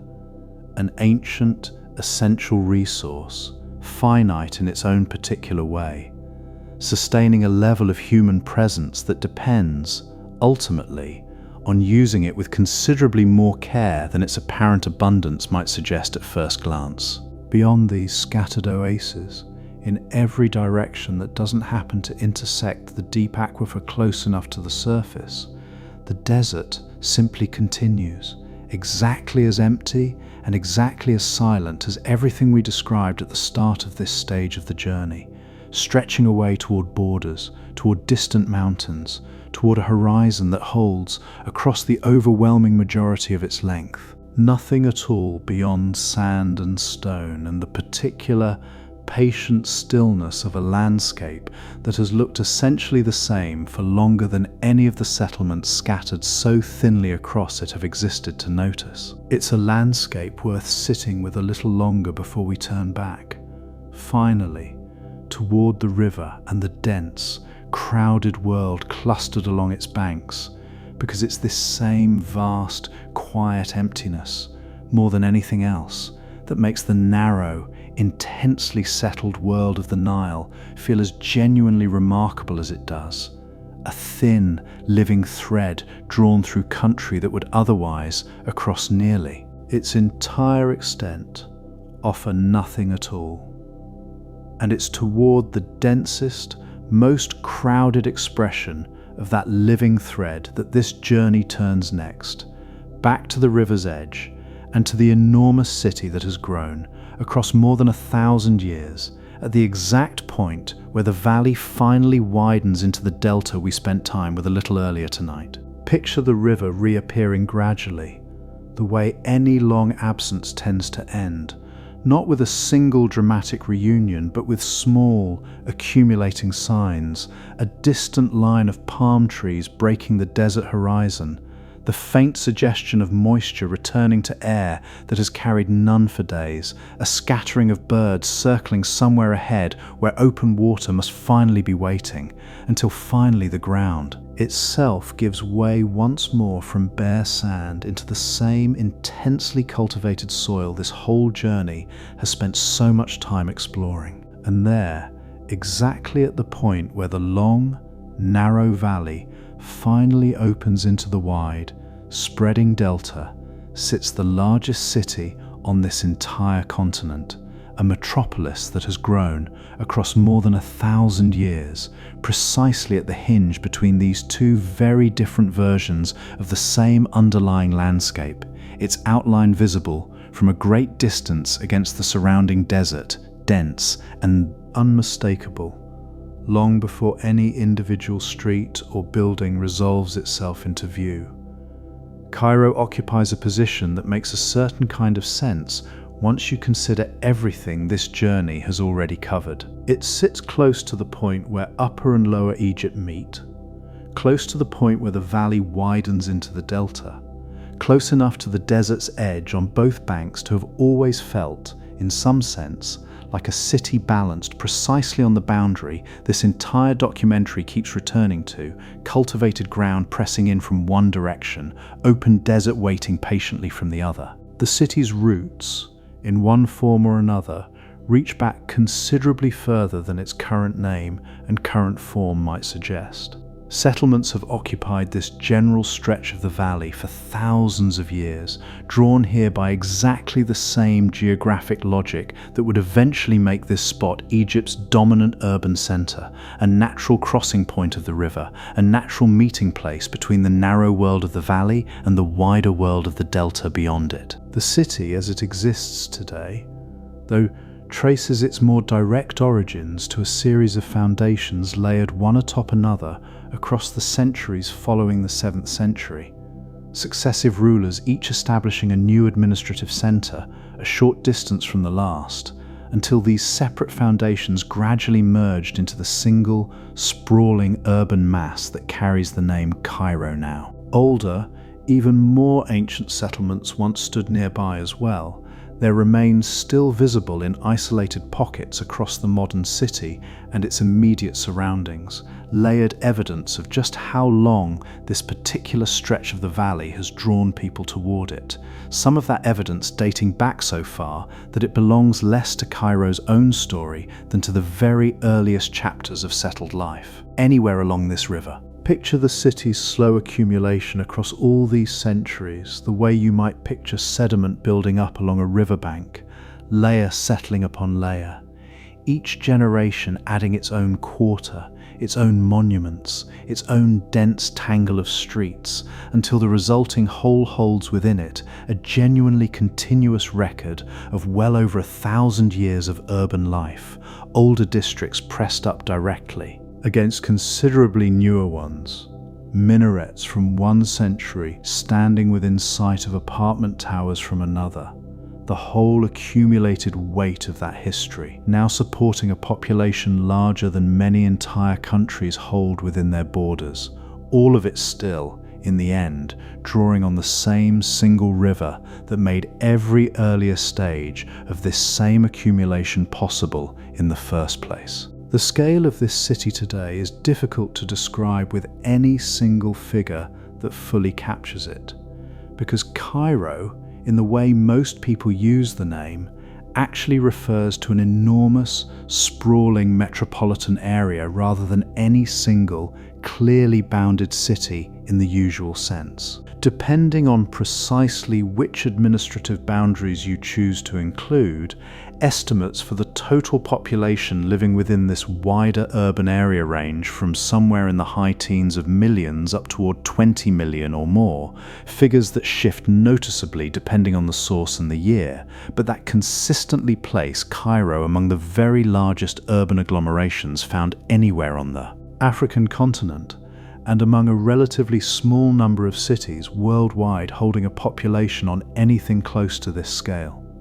What makes this figure especially striking in the context of everything we've explored throughout this journey is where exactly all of this population has had to fit. Cairo sits within the same narrow band of habitable ground that constrains every other settlement along the Nile, hemmed in by the same desert edge, unable to expand outward in most directions without eventually running into exactly the same abrupt boundary between cultivated and uncultivated ground we described, standing beside that field at the very start of this documentary. A city of this size, built almost anywhere else on Earth with genuinely open land surrounding it, would likely have spread outward across a considerably wider area than Cairo has ever had the freedom to occupy, absorbing its growing population the way most large cities eventually do, through suburbs and satellite towns spreading gradually across whatever open countryside happened to surround them. Cairo never had that option available to it in the same way. Hemmed in as it has always been by desert on one side and, historically, by farmland far too valuable to build over on the other. Picture the practical consequences of this constraint layered across more than a millennium of continuous growth, where other major world cities of comparable population have often expanded outward into low-density suburbs stretching across dozens of kilometers of open countryside. Much of Cairo has instead grown inward and upward, building density stacking upon existing density, new construction filling whatever remaining gaps the older city still offered rather than spreading freely across newly available ground. Older neighborhoods near the historic heart of the city carry the visible layering of this long, constrained growth, streets narrow enough in places that sunlight barely reaches the ground at midday, buildings rising close beside one another with barely a gap between them, upper floors sometimes extending out over the street below on wooden or stone supports, a building technique that let earlier, generations claim a small measure of additional living space without needing any additional ground at all. Walking through one of these old quarters at dusk, the call to prayer sounding from a nearby minaret whose particular architectural style might date back several centuries, you'd pass workshops still practicing crafts that have been handed down within the same families for generations, coppersmiths and woodworkers and weavers, their small shop fronts opening directly onto lanes barely wide enough for two people to pass comfortably side by side. The pressure for space in this city has, across its long history, produced some genuinely unusual solutions, including one of the more striking examples found in any major world city. A historic cemetery on the city's eastern edge, its tombs and mausoleums built in the style of small, permanent houses rather than simple grave markers, which has, across recent generations, also become home to a living population, families occupying space within and around these same funerary structures, a working, functioning neighborhood layered directly atop the resting places of the city's dead. It's a detail that captures, perhaps more starkly than almost anything else in this whole city, exactly how far the pressure of limited habitable ground has pushed this particular metropolis to stretch its available space. Newer districts, built across the more recent decades of the city's rapid growth, tend toward taller, more uniform apartment blocks, rows of them stretching along wide boulevards, absorbing population growth through sheer vertical density rather than through any meaningful outward expansion of the city's total footprint. Even the river itself has, in a sense, been drawn into this same pattern of intensifying use. A scattering of islands within the Nile's channel as it passes through the city, which might, in a less crowded metropolis, have remained relatively open or lightly developed, have instead been built up nearly as densely as the mainland districts surrounding them. Apartment towers and public gardens and government buildings occupying ground that the river itself created through the same slow, patient deposition of sediment we described earlier in this journey. Land quite literally built by the Nile, now serving as some of the most valuable, most intensively used real estate anywhere in the entire country. This pressure on available land has, in recent decades, pushed Cairo's growth in a direction earlier generations of this city's residents would likely have found difficult to imagine. Outward into the desert itself, in a series of entirely new, purpose-built urban developments constructed on ground that, until very recently, held nothing at all. Across most of its long history, though, Cairo's importance had far less to do with any desert expansion and far more to do with its position along established trade routes connecting the wider Mediterranean and Middle Eastern world to the interior of Africa further south. Caravans and river traffic alike passed through this city across many centuries, carrying goods in both directions, spices and textiles arriving from further east, gold and other goods moving north from deeper within the African continent. A flow of trade that helped this city grow across generation after generation into one of the most significant urban centres anywhere in the medieval world. Its markets and institutions of learning, drawing merchants and scholars from a genuinely wide surrounding region. Something of that old function persists today, even if the particular goods and routes have changed considerably. This same city still standing, as it always has, at a genuine crossroads between the narrow world of the valley behind it and the far wider world beyond Egypt's own borders. Several such developments now ring the older city's edges, built on reclaimed desert land connected back to central Cairo by new highways and, in some cases, extended public transit lines, offering lower density and considerably more open space than anything available within the older, more constrained districts closer to the river. Picture one of these new developments, as it might appear, partway through construction. Wide, empty boulevards already paved and marked with lane lines running out across ground that, a few years earlier, held nothing but open sand, rows of half-finished apartment buildings rising at intervals along streets, still mostly empty of the traffic and pedestrians that will eventually fill them, entire neighborhoods, essentially waiting, in a very literal sense, for the population that has not yet arrived to occupy them. The most ambitious of these projects, a planned administrative capital rising from open desert some distance east of the existing city,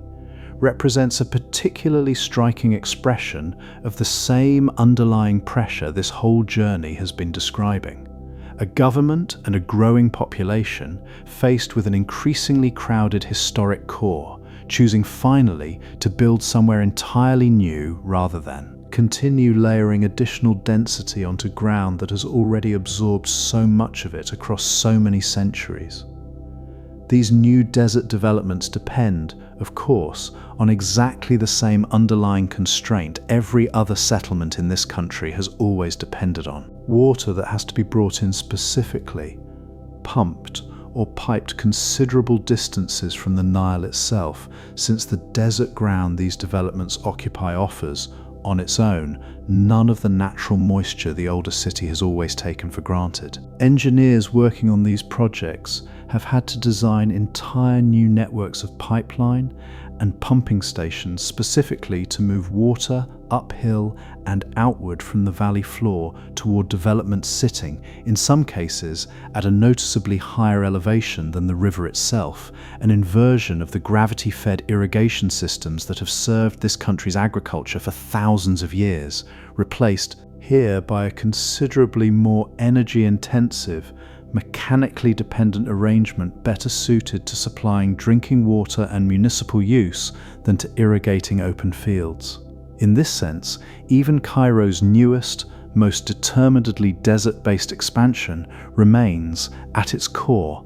dependent on the same single river this entire documentary has followed since its very first scene, extending the reach of that river's water through modern engineering rather than escaping the underlying relationship altogether. The boundary between cultivated and uncultivated ground that has shaped this country's settlement pattern for thousands of years hasn't so much disappeared in these new developments as it has been redrawn, pushed outward a short distance by pipeline and pump rather than left where the river's own natural reach would otherwise have placed it. Sound and rhythm here carry their own particular texture, shaped by this same underlying density. Traffic moves through central Cairo's streets in a near-constant flow across most hours of the day.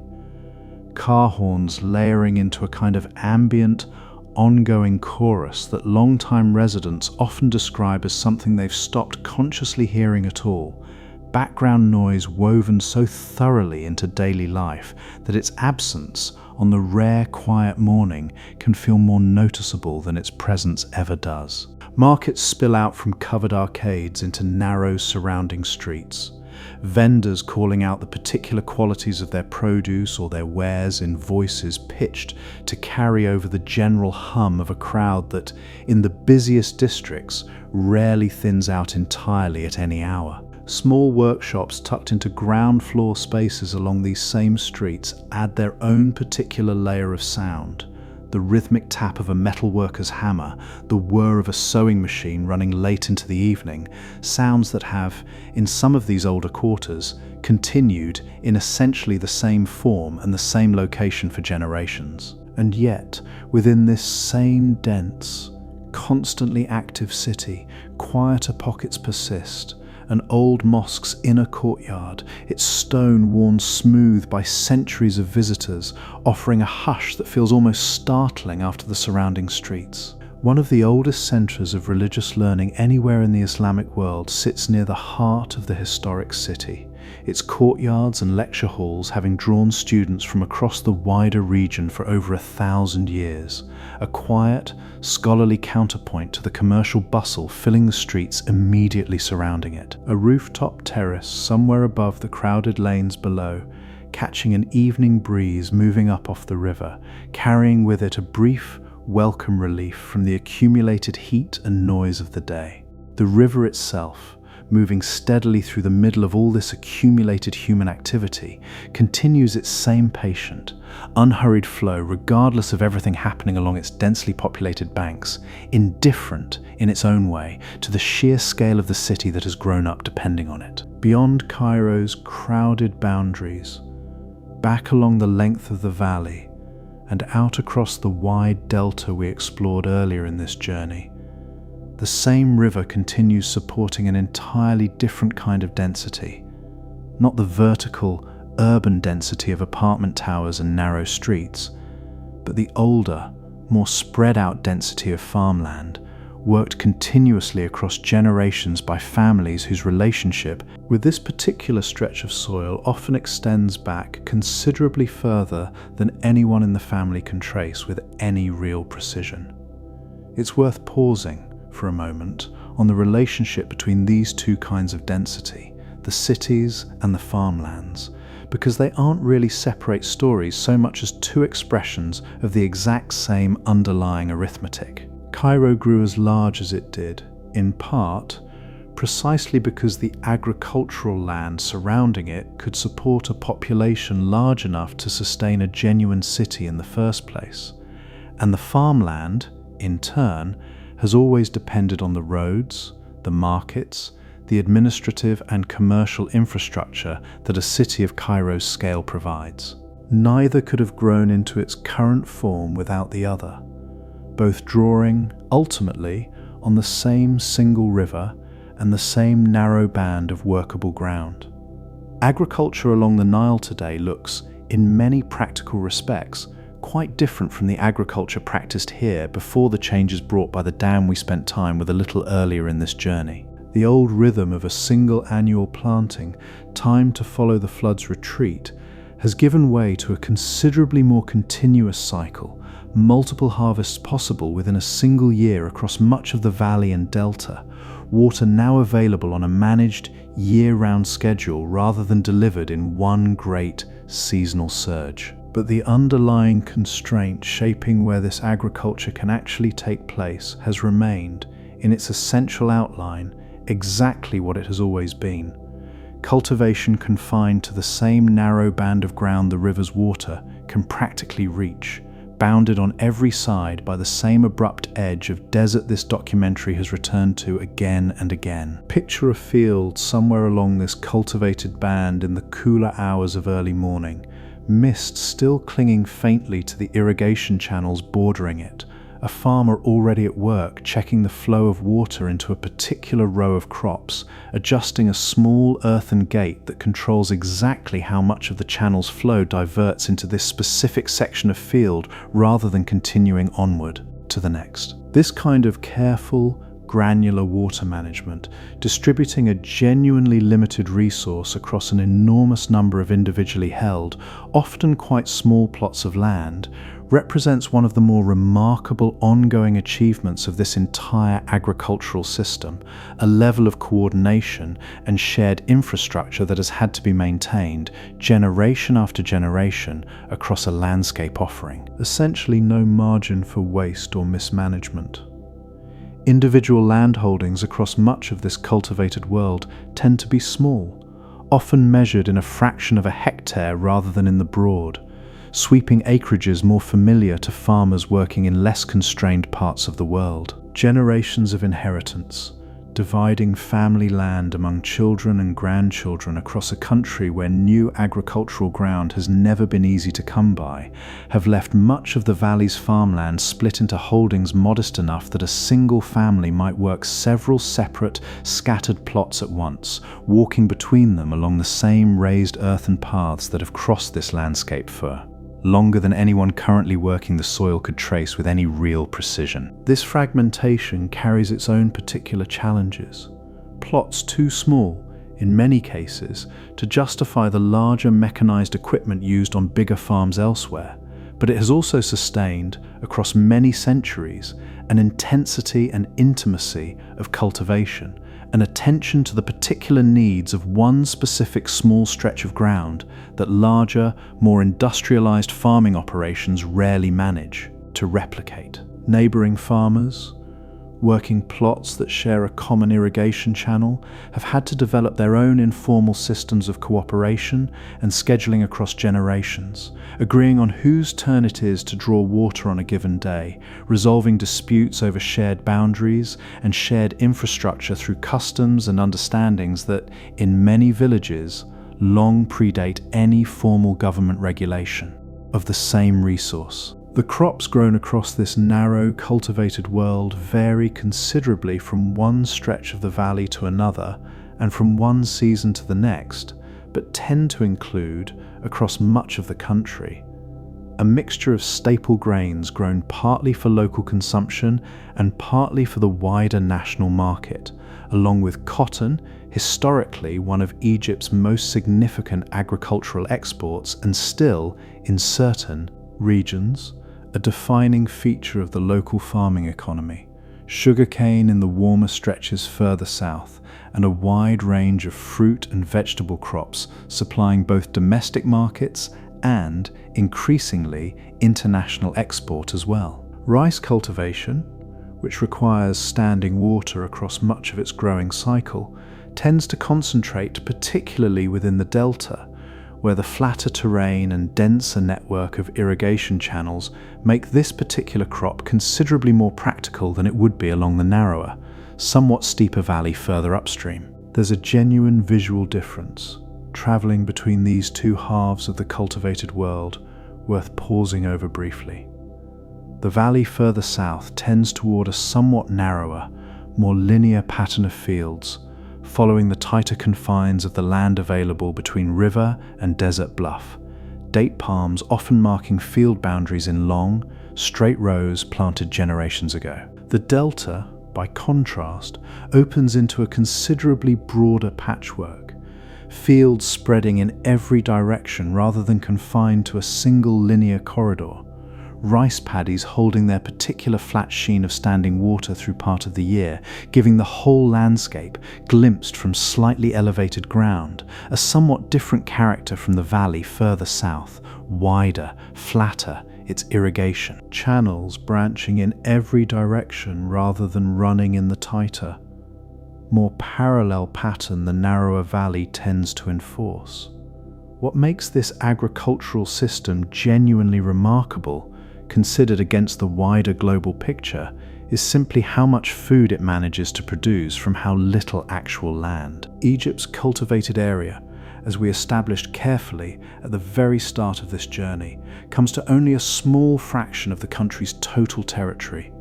And yet this same narrow band of ground has, across thousands of years, fed civilizations of genuinely enormous scale, and continues today to support a population numbering in the hundreds of millions when Egypt's role as both producer and importer within the wider regional food system is considered together. This isn't achieved through any particular abundance of land, since abundance of land is precisely what this country has always lacked. It's achieved instead through an intensity of cultivation, a density of labor and irrigation, and careful, continuous attention applied to every available section of workable ground that few other agricultural landscapes anywhere in the world have ever needed to develop to quite this same degree. Fields here are worked, in many cases, multiple times across a single year, every practical inch of available soil brought into productive use, water managed and rationed with a precision shaped by many centuries of hard-won experience with exactly how little margin this particular landscape has ever offered for waste. Agricultural researchers studying yield per unit of cultivated land across different farming systems worldwide have, in fact, found Egyptian farmland to rank among the more productive such land anywhere on Earth, a direct consequence of exactly this long, accumulated tradition of intensive, careful, multiple cropping cultivation applied to a resource this country has simply never had the luxury of using casually. Picture, once more,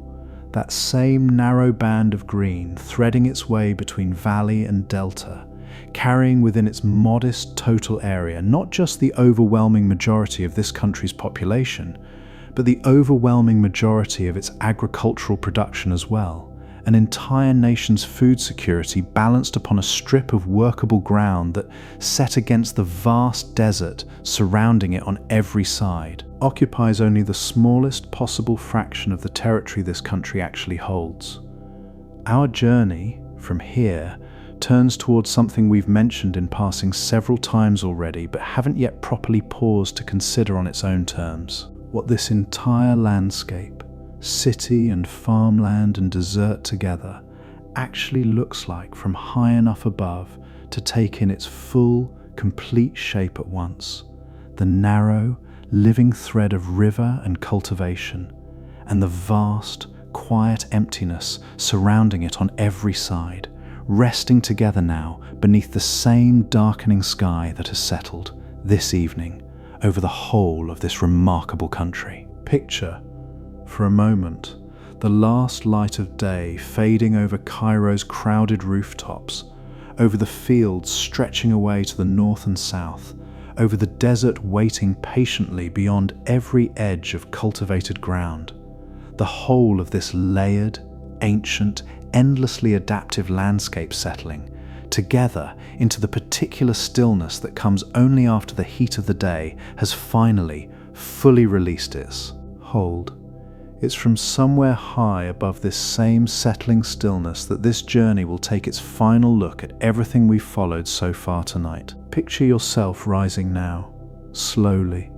away from the rooftops and the fields, and the last soft light fading over both of them, higher and higher, until the individual streets of Cairo blur into a single dense patch of pale rooftops, until the separate fields of the delta merge into one wide, textured stretch of green, until the whole of this landscape begins, gradually, to resolve itself into the same kind of view we started with,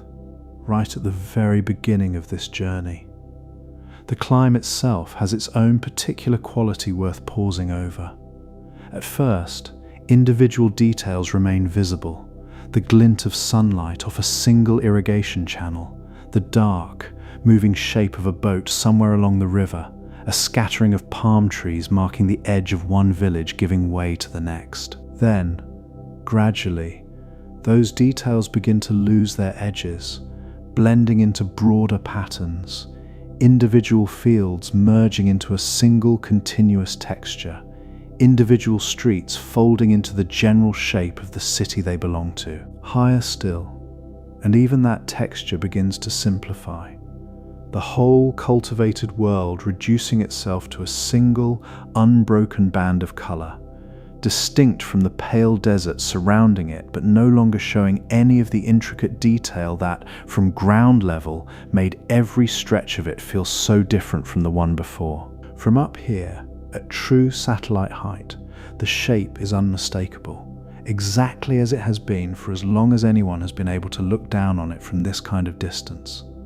A vast, pale expanse of desert fills nearly the entire frame, tan and gold and the softest grey-brown, stretching in every direction toward the edges of what the eye can take in at once. And cutting through the middle of all that emptiness, thin and unwavering, a single line of deep green traces its way from south to north, widening near the top into the broad, fan-shaped spread of the delta before finally dissolving into the darker blue of the Mediterranean. It's a strange thing to hold in your mind, this image, once you've spent as long as we have tonight moving slowly through every part of it. From this height, the line looks so delicate, so easily overlooked, a single thread laid carefully across a country that could otherwise seem to hold nothing at all. And yet within that thread rests nearly everything this journey has followed: the fields and the flood, the crowded villages and the vast, indifferent city, the whole accumulated weight of thousands of years of human history, resting on a strip of ground so narrow that, from this altitude, it barely seems to register as land at all. Consider, for a moment, just how little of the frame that thread actually occupies set against everything surrounding it. If you could reach down and trace the cultivated world with a fingertip, following it from the point where the river first enters the country all the way to where the delta finally meets the sea, that same fingertip would still be resting on only the smallest fraction of everything visible within this view. Nearly all the rest, the overwhelming majority of what fills this frame from edge to edge, offers nothing at all. No settlement, no cultivation, no meaningful trace of the millions of lives unfolding just beyond its border. Two countries, in effect, occupy this single outline at once, one narrow and crowded and endlessly alive, the other vast and still and largely untouched, each entirely dependent, in its own way, on the presence or absence of that same thin, patient river. There's something worth noticing, too, in how differently this same view would read depending on where exactly along the thread your eye happened to settle. Near the southern border, the green runs narrowest, pressed tight between two close walls of desert bluff. Further north, it begins to breathe a little, the valley floor widening by degrees until, quite suddenly, near the city at its hinge point, the whole shape opens outward into the broad, unmistakable fan of the delta, a single thread becoming, almost without transition, something closer to a wide, spreading hand pressed flat against the coastline. No other stretch of desert on this same continent holds quite this particular combination. A river arriving from so far away, a valley narrow enough to trace with a single glance, and a delta wide enough to feed and house so much of an entire nation within its modest, triangular bounds. Picture, too, how this same view would have looked from any point across the many centuries this journey has touched on tonight. An observer capable of watching from this height during the earliest days of the ancient flood we described earlier would have seen, in essence, the same basic outline, the same narrow green thread against the same pale desert, though narrower in places, the cultivated band still finding its way to whatever exact width the natural, unmanaged flood happened to sustain that particular year. An observer watching today would see a thread slightly wider in places, reinforced by modern irrigation, beginning here and there to send small outward branches into the desert itself at the new developments we spent time with a little earlier tonight. The shape has shifted, gently, at its edges, but its essential character, a slender line of life pressed between two vast stretches of emptiness, has remained recognizably the same for longer than this documentary could properly measure. Somewhere down within that thin green line, our small drop of water has, by now, reached the very end of its own particular journey, carried at last into the soft, dark soil of the delta, drawn up perhaps into the roots of a date palm, or settled quietly into a field waiting for its next planting, or slipped past all of it entirely into one of the two branches still carrying the river's remaining flow, out toward the sea.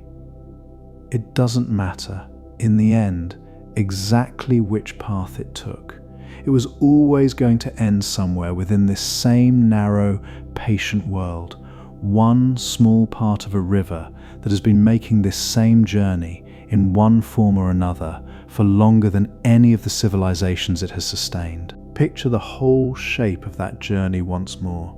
gathered together now the way this whole story has slowly gathered itself across the evening.